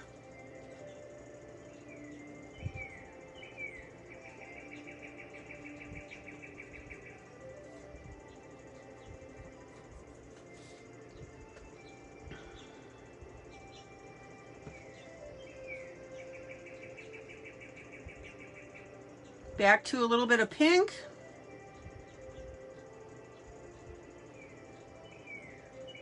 And that's okay if you put your pink over your gray. It's grayscale, right?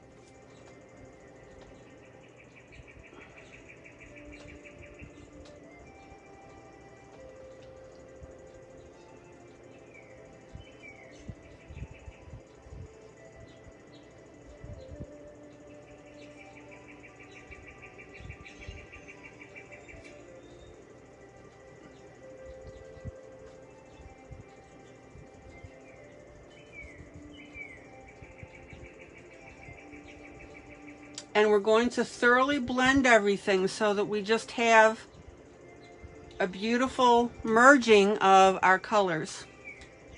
Zoom out. Can you guys see this okay?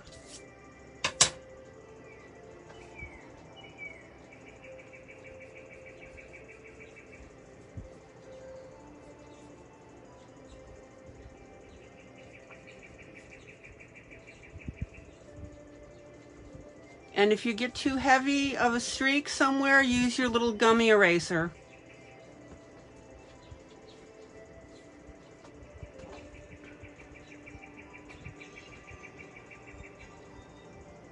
Back to my green.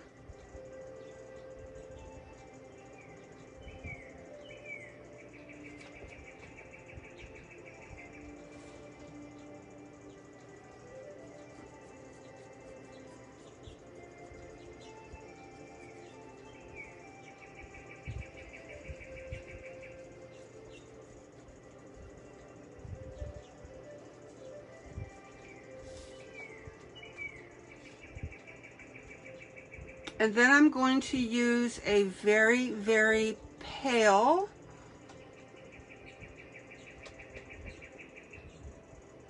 blue.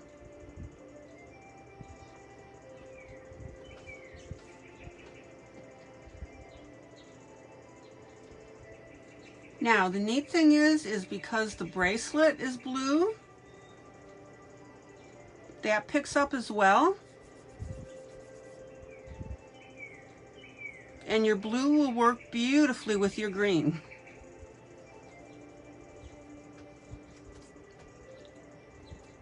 And now I'm going to go back to my light green because of my umbrella. Umbrella.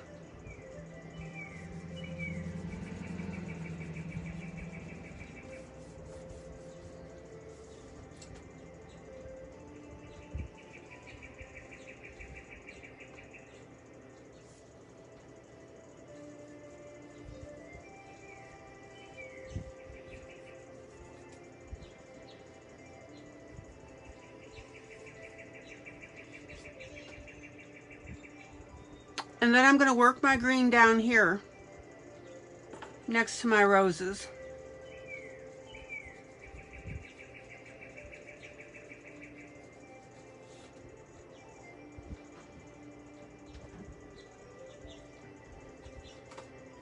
Now, notice how I followed my green on my branches?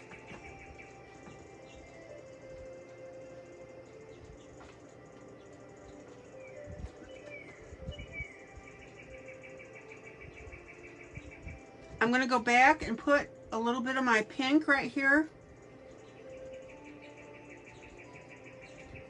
because of my roses.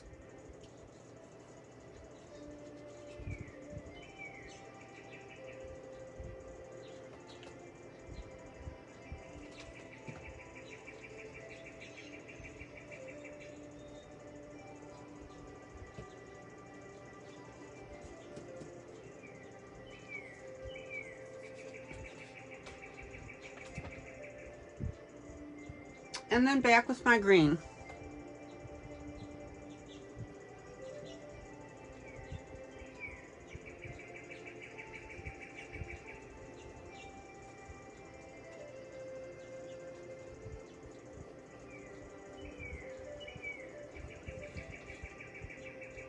Zoom out.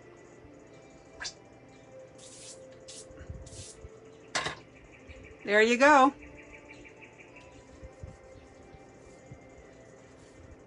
Questions?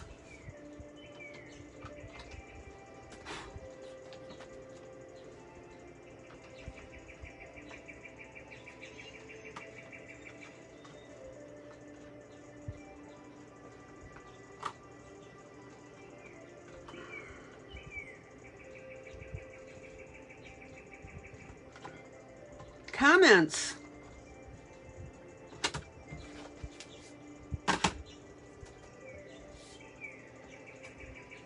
What do you think of the multiple background?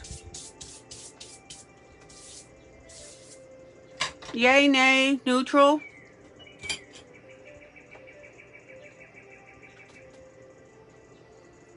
Okay.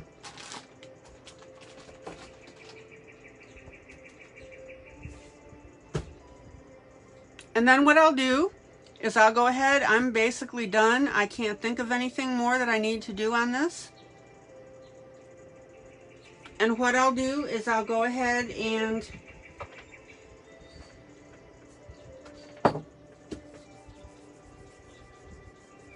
spray this.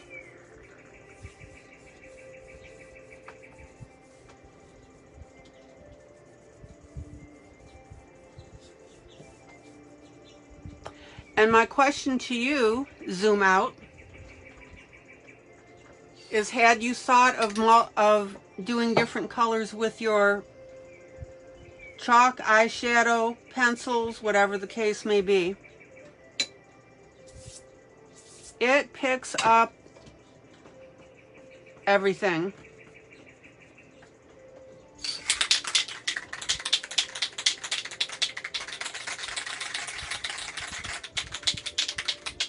Okay, Rhonda would have preferred one color. Yep.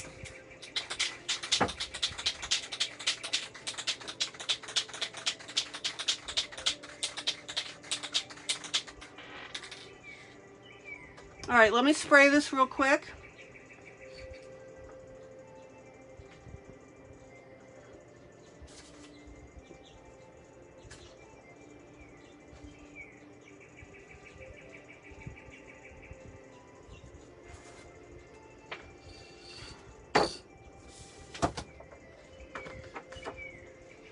Maddie is a multicolored gal.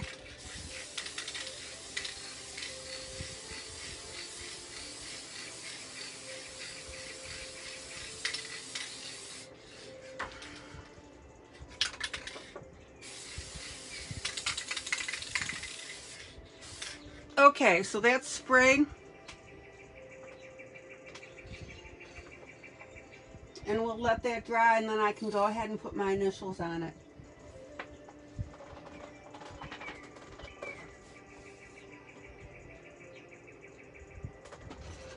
Alrighty guys, I think we're in good shape.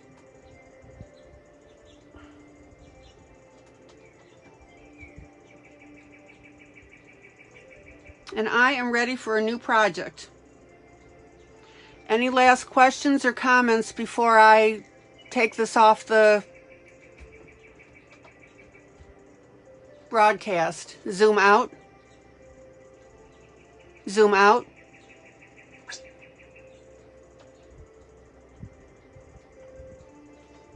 Any technique that you have any question about? We still have a little blotch up there, but that's okay. And would you be willing to try this, especially putting on these cardboard stickers, cardboard add-ons?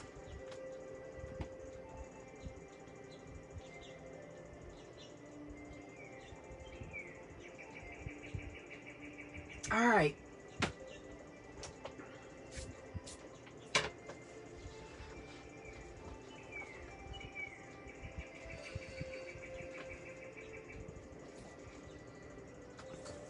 That was fun. I enjoyed that one for you.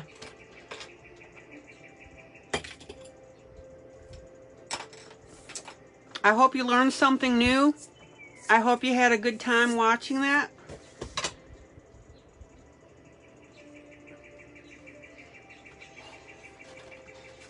And I'm going to do a colormorphia. Okay, Maddie says I've added on I like it something.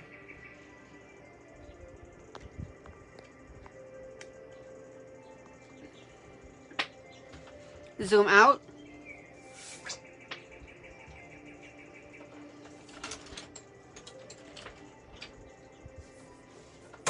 Kerby Rosanes, colormorphia.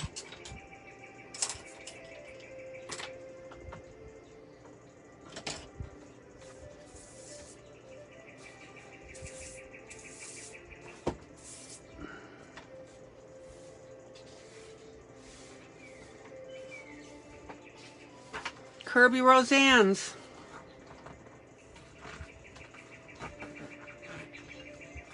Okay.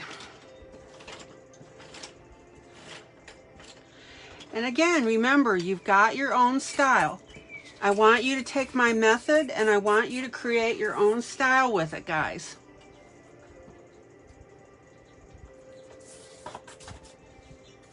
I'm not saying you've got to use everything that I show you. Of course not. I just want you to be aware. And you may think of some other things while you're at it.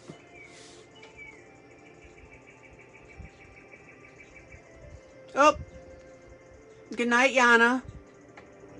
Oh, Yana's off to the lake house for the weekend. Woohoo!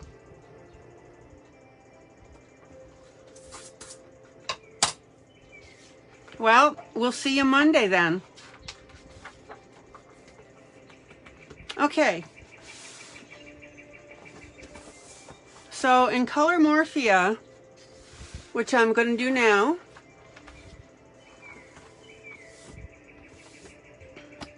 there's explanations to how some of these things were colored. So this is a good book to learn technique with. Notice on this raven how they shadowed the leaves with the blue.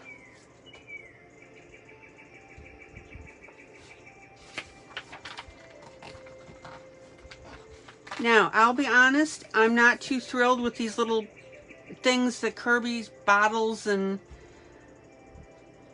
dice and, you know, whatever, but that's fine too. There's ways of coloring around that.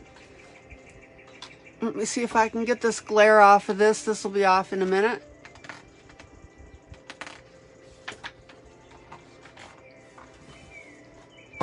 Here's a nice piece that was done in gold. The jellyfish are absolutely beautiful.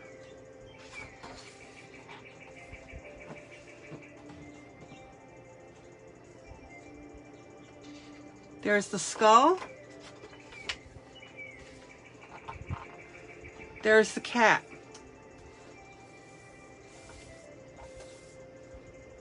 Now, I highlighted a couple things about this cat. Blue and orange sit opposite on the color wheel, so they're complementary. This means they have the effect of creating a vibrant what? Contrast.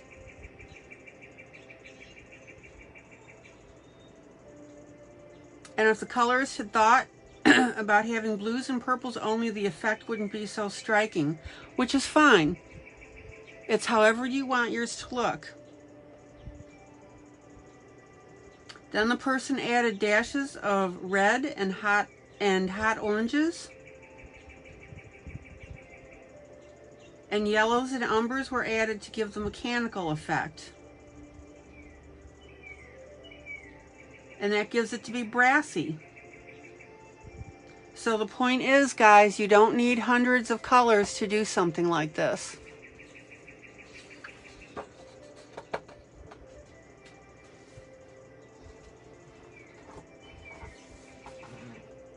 So I thought it would be fun to do this piece. What do you guys think? Would you like me to do this cat?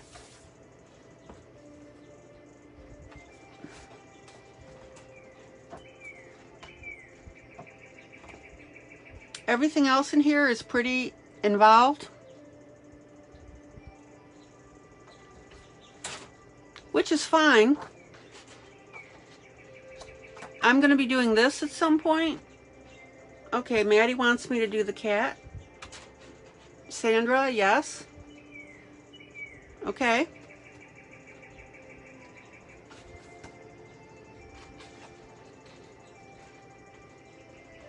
Beautiful, beautiful.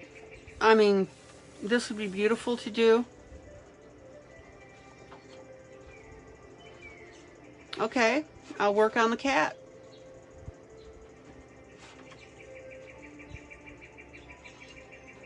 I've seen the spider done, beautiful. I mean, all of this would be gorgeous done as well. Now,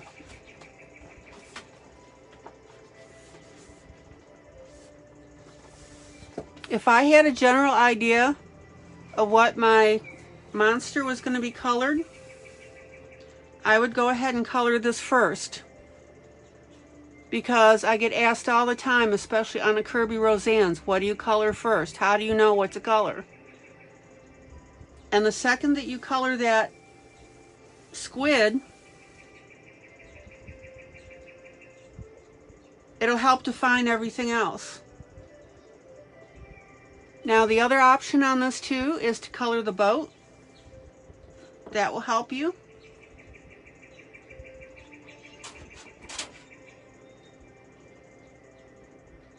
So I don't want you to feel overwhelmed by a Kerby Rosanes, guys. All right.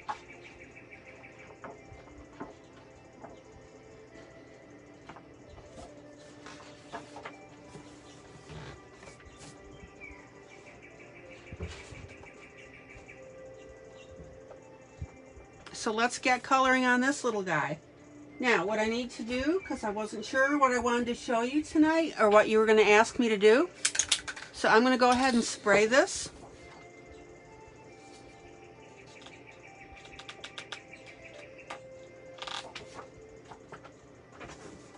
Let me go ahead and do that.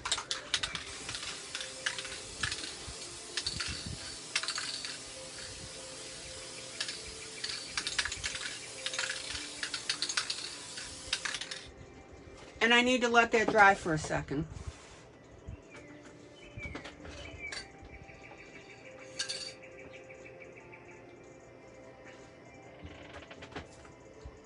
Now, since I've sprayed it, this is going to let me use, what, water-based markers, if I want. And that's my next question. Do you want me to stick to colored pencils? Or are you okay with me using markers? Maybe some markers? Let me know what you want. Okay, let's hit this hat. I'm going to start with the hat.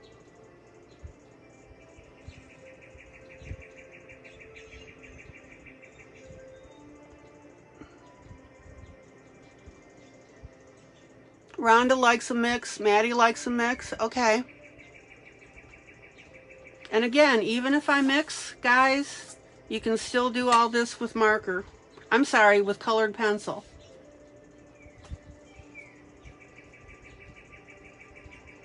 Okay. Your wish is my command.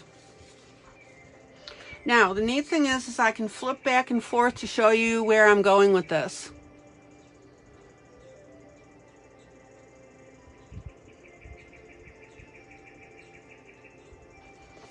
So I'm going to go ahead and start out with my darker blue. Now, let me show you this. Zoom in. This is line art. It is not grayscale. And what Kerby has done, this is a great example of it, is by having his line art close together, this is where he creates the darker, the black. And then he used less and less, and then nothing out here.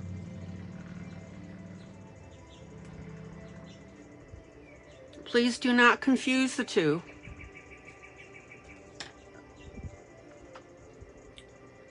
So, just like markers,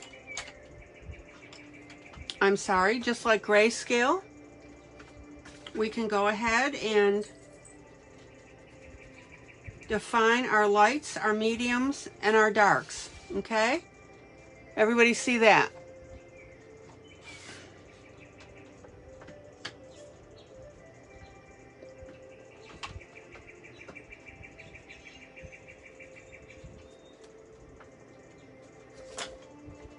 So what I'm going to do is I'm going to pick out my light, my mediums, and my darks. I'll show you what I have.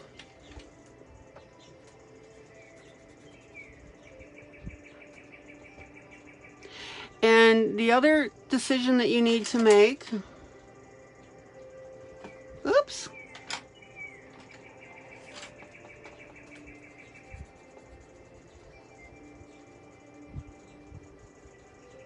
is how you want to do your darkest area. Do you want to do it in a gray?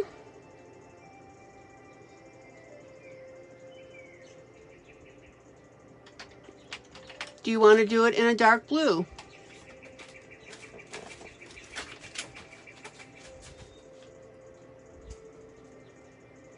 And I'm choosing to do it in a dark blue. So let me find a good dark blue.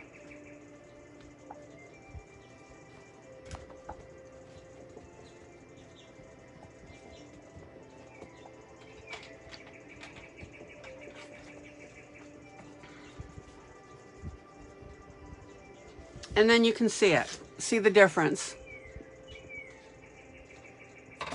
All right, dark blue. This happens to be a Prussian blue Castle Arts, which is neither here nor there, but if you have that,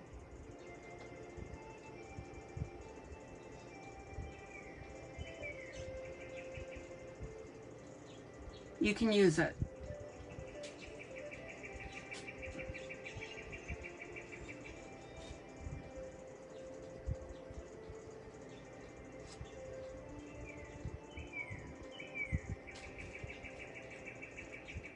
Is this helpful, guys, that I'm talking about stuff like this?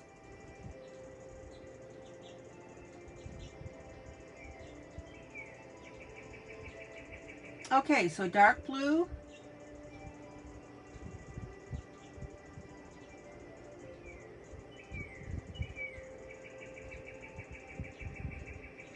Over our darkest area.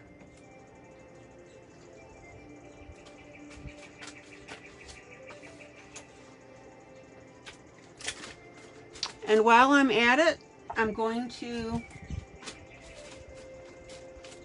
go ahead and do that on this side.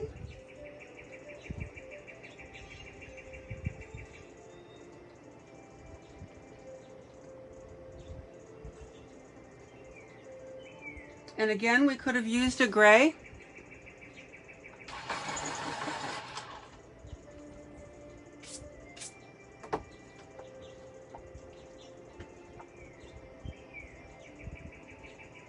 But I think that a dark blue is going to make it look richer.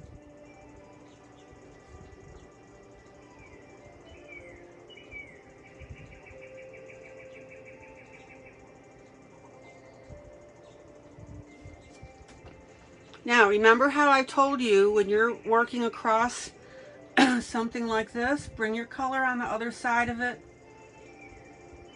as opposed to starting your new color after the crossing over element. Why? Otherwise it's going to look wonky.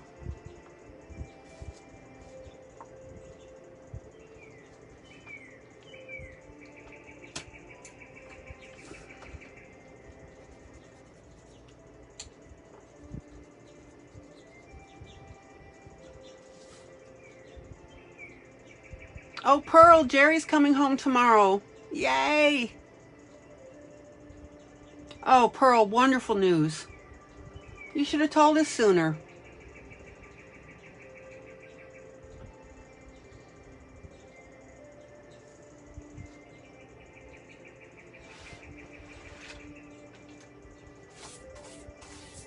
You'll have to put Jerry in front of the screen tomorrow night and let us hear him welcome him home.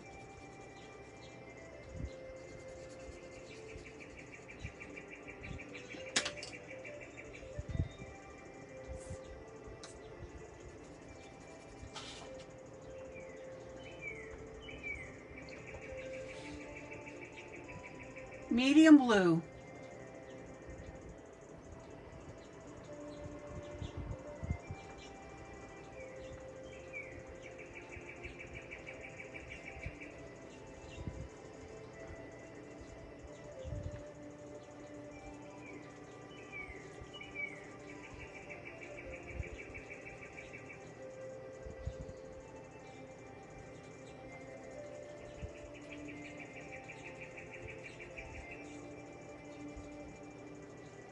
Make sure that you blend.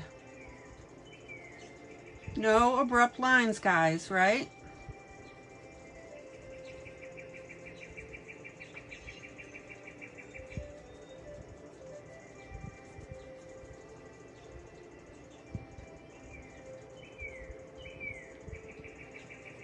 I can't help it, and I told you this before. That makes me always think of Mommy Dearest, you know, no wire hangers.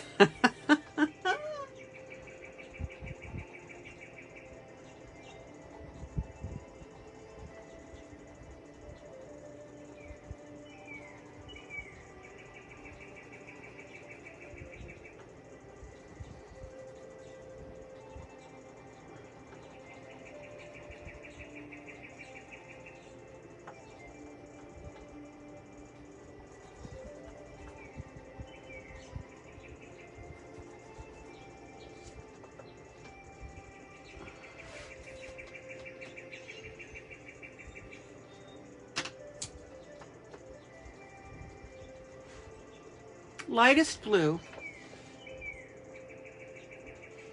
Let me show you this. Lightest blue.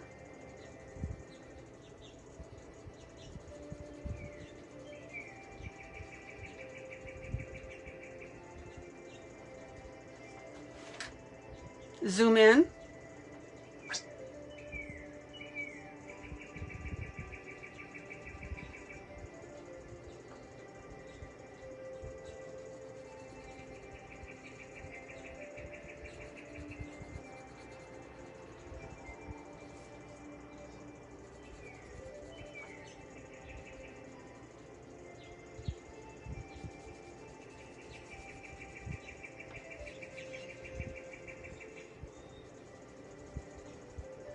And again, make very, very sure that you blend.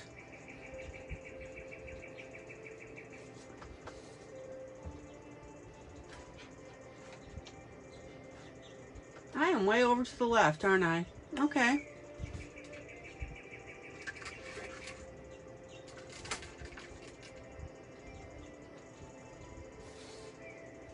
All right, now still with my lightest blue pencil, I'm going to go ahead and pop out to that rim.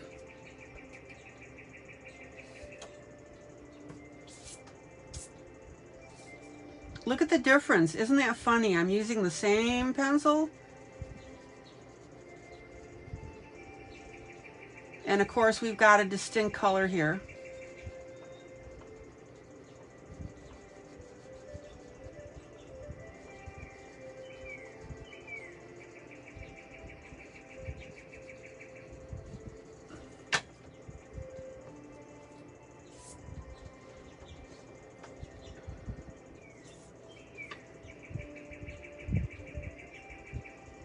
And we're still going to work on that transition a little bit.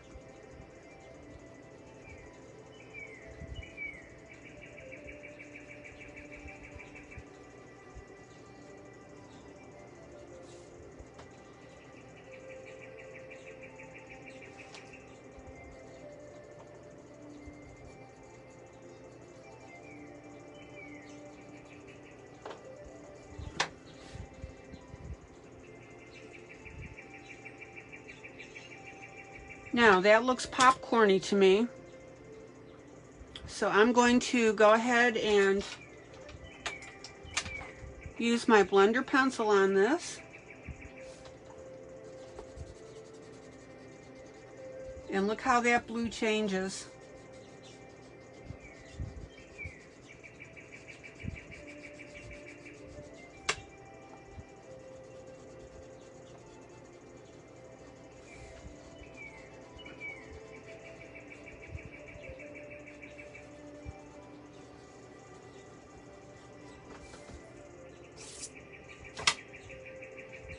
Zoom out. Zoom out. Doesn't that look beautiful?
So you can see now these two.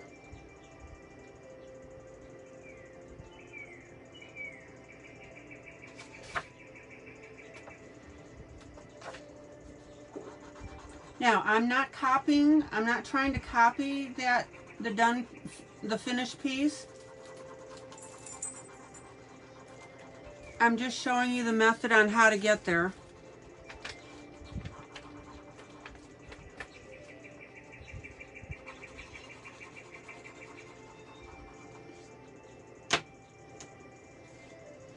Okay, lightest blue.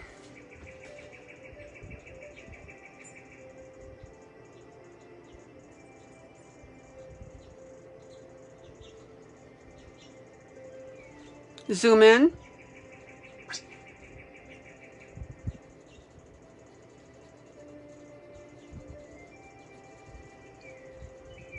So Maddie, are you going to do this one while I'm doing it or what?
Okay, you're finishing up Forest Girl, and then you'll pull this out with markers. Okay.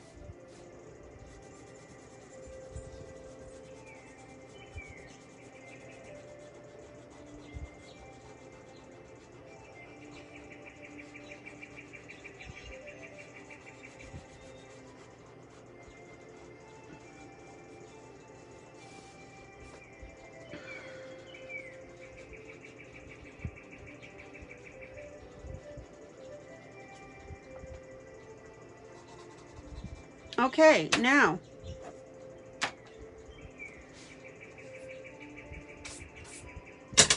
I want a little more definition on that brim.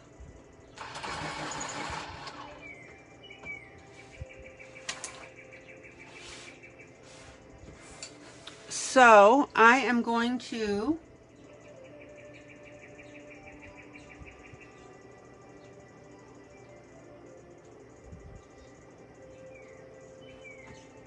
put a dark edge on there.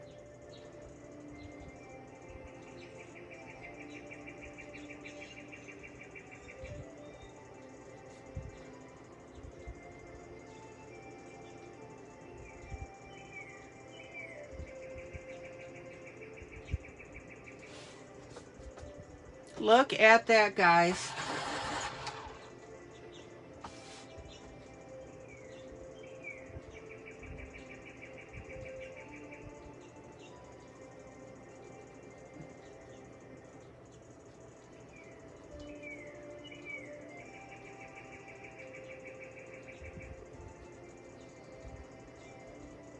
You know me, I'm going to deviate from the norm. I'm a deviant. I am a deviant.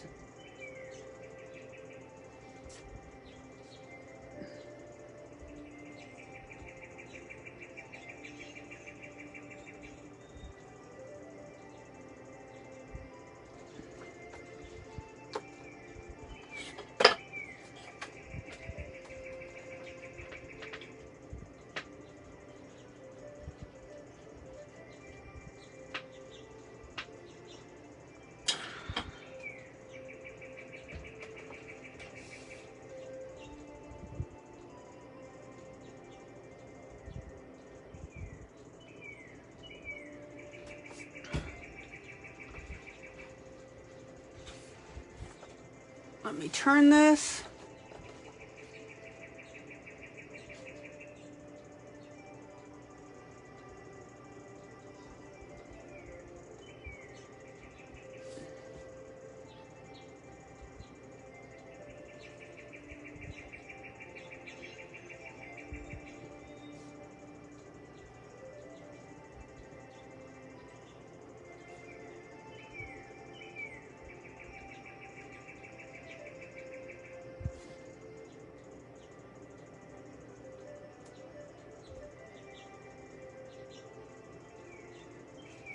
All right, notice how we're getting a nice little rim on there.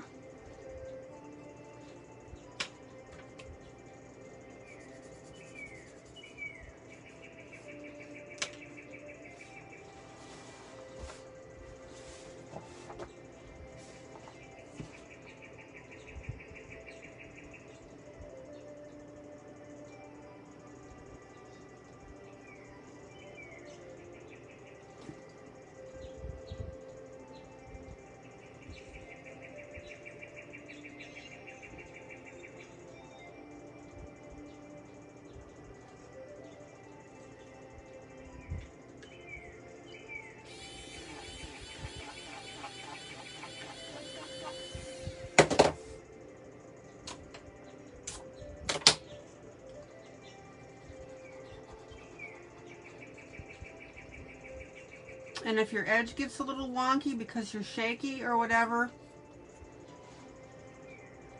just blend it up.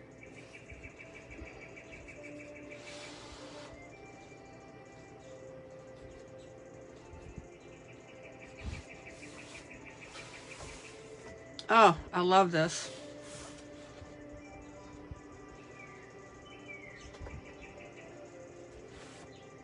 Now, guys, this is the underside of the hat.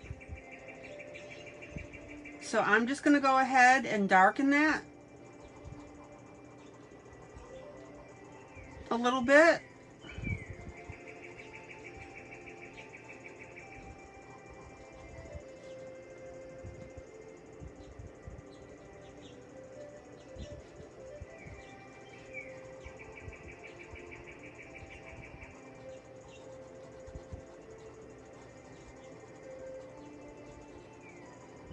And blend that in.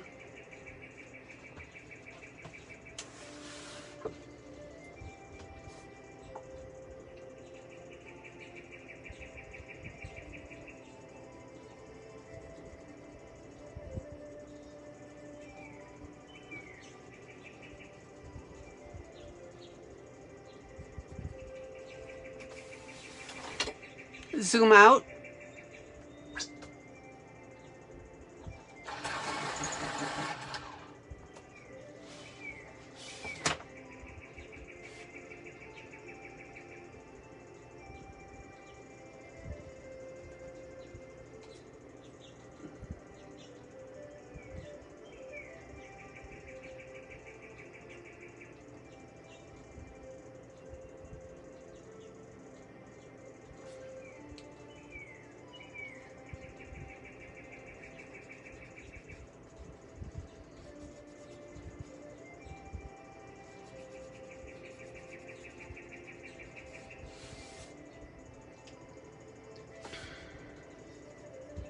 Blender pencil down the middle to smooth that out.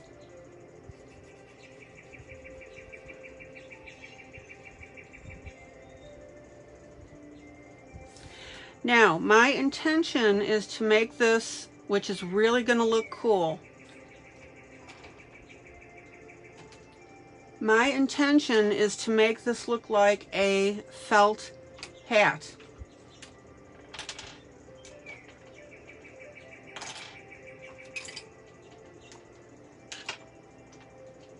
So when you have the steampunk metallic with the felt hat, that's where you're going to have a really nice contrast. So see how that's starting to look? Again, I'm not copying it. I mean, I could.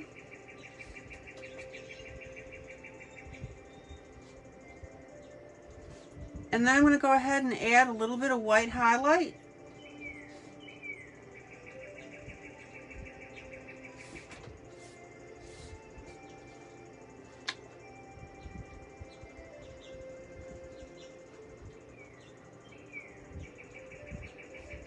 Now, I don't want you to get willy-nilly with your white highlight, guys. You got to think about where your high spots are.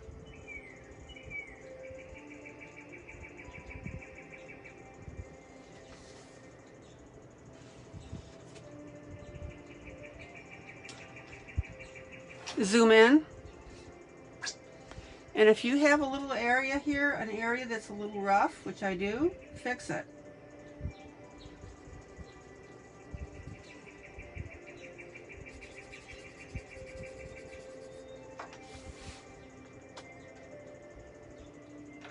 All right, I'm going to do one more area. I'm going to work on this here for you.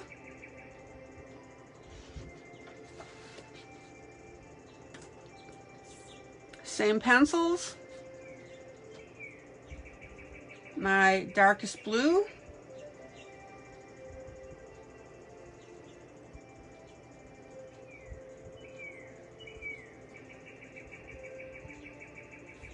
Up in the corners.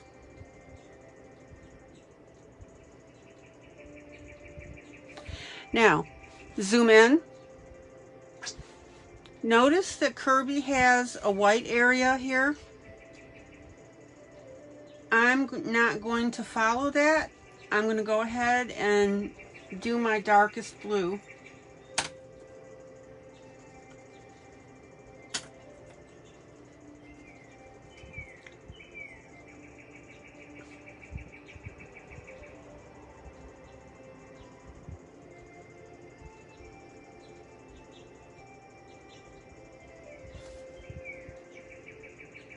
And I'm going to run it all the way up into that corner and down a little bit.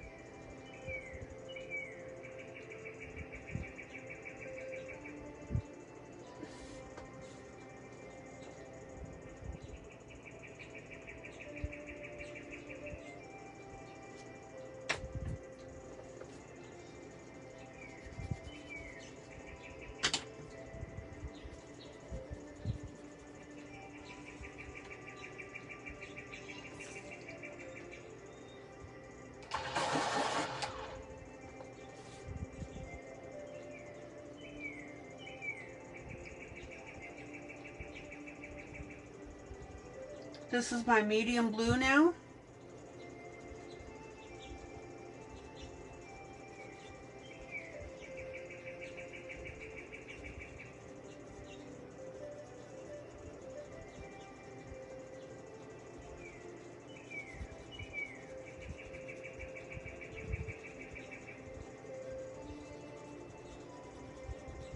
Now, I'm not going to worry about my shine on the area, my highlight, yet.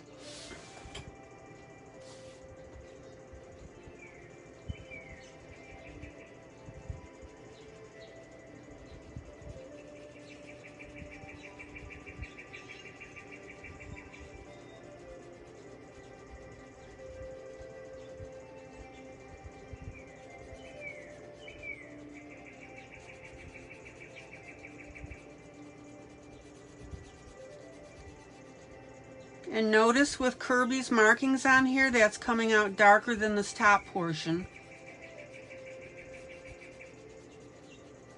Play with it.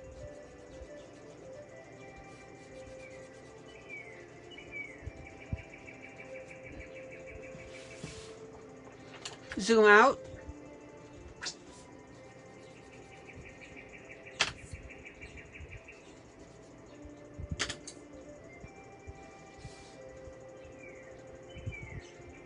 Now I'm going to take my dark and I'm going along the bottom here. Again, not indicated by Kerby's markings, but this is what I want to do.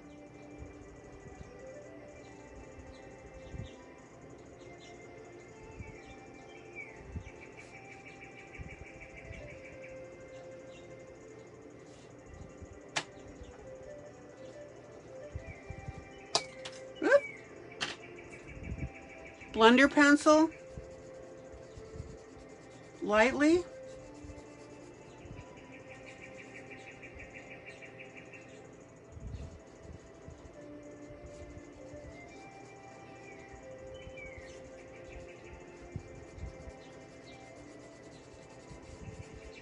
And I'm almost done for tonight, guys.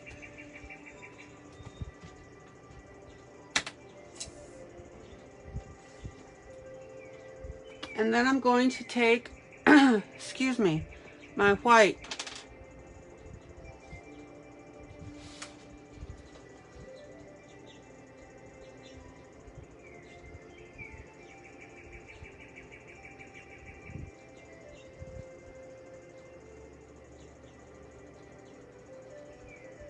And I'm going to lighten it towards the center.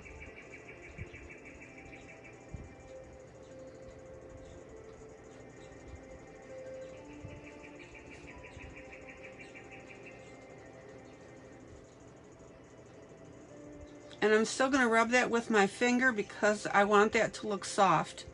Now, I'm going to go so far on this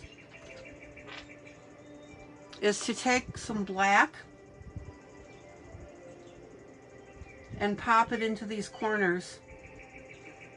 Boom. See that? And if you want, you can bring it down on the edge. Zoom in.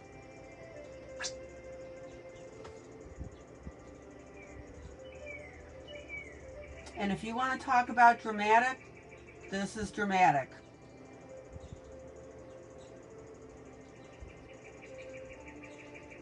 Don't wipe out all your blues. And don't wipe out your darkest blue. Just bring in a little bit of black.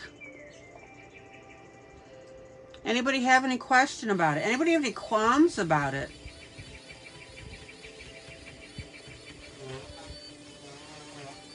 Guys, I can't say this enough. The shading is really what makes your piece.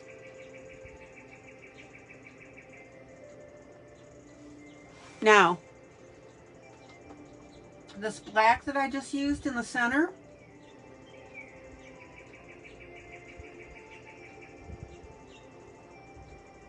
I'm going to use a little bit of it on top of my darkest blue.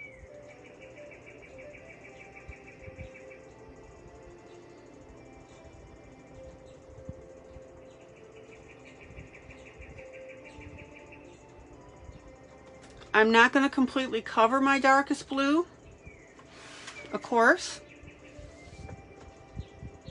And this is one of those things that your brain sees it, but your eyes don't necessarily see it. But your brain looks at this and says, wow, that looks really cool.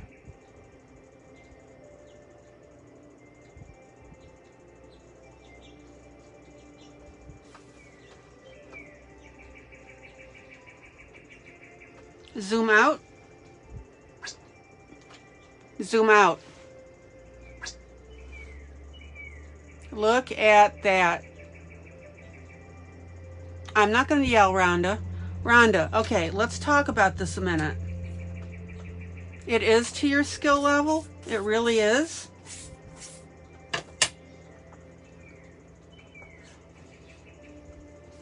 If you look at this when it goes to video again and watch what I did, all I'm doing is I'm enhancing the shadows. Rhonda, I would never yell. And thank you for telling me that you don't think it's at your skill level yet. Do you have this book, Rhonda?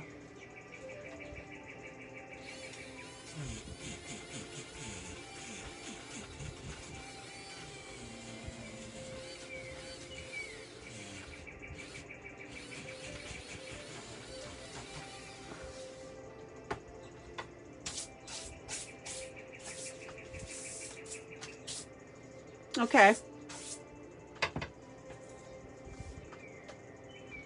All I did, Rhonda, was use a dark medium and light blue coming out. I darkened my edges around the outside, lightened the center. And then I came back with my black and made that even a little darker. That's all I did.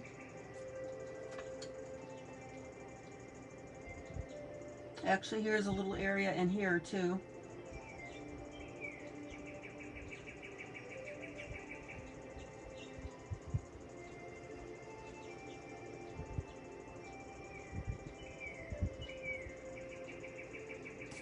And Rhonda, it's not that it's not to your skill level, it's that you're learning something new.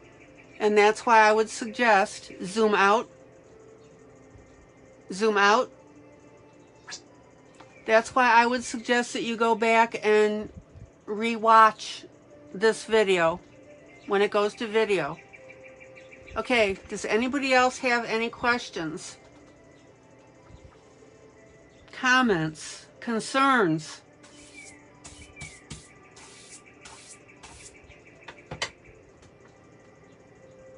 Maddie, what do you think?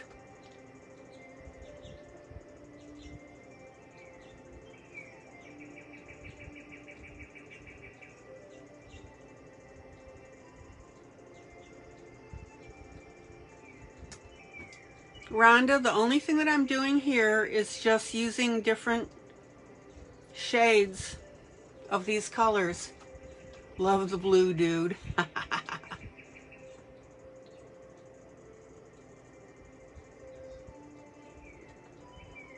Wanda, what do you think?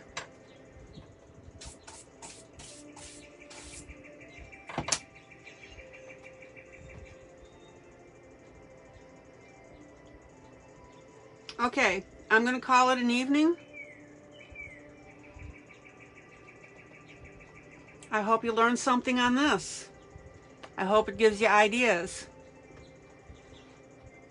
And Rhonda, I just think you're a little overwhelmed right now. Just go back and watch. Okay? All right, guys, gonna call it an evening.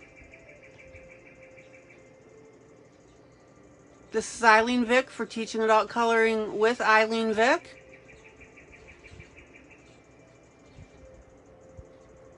I hope you had fun. I hope you learned something. Joyous, joyous, joyous coloring, guys.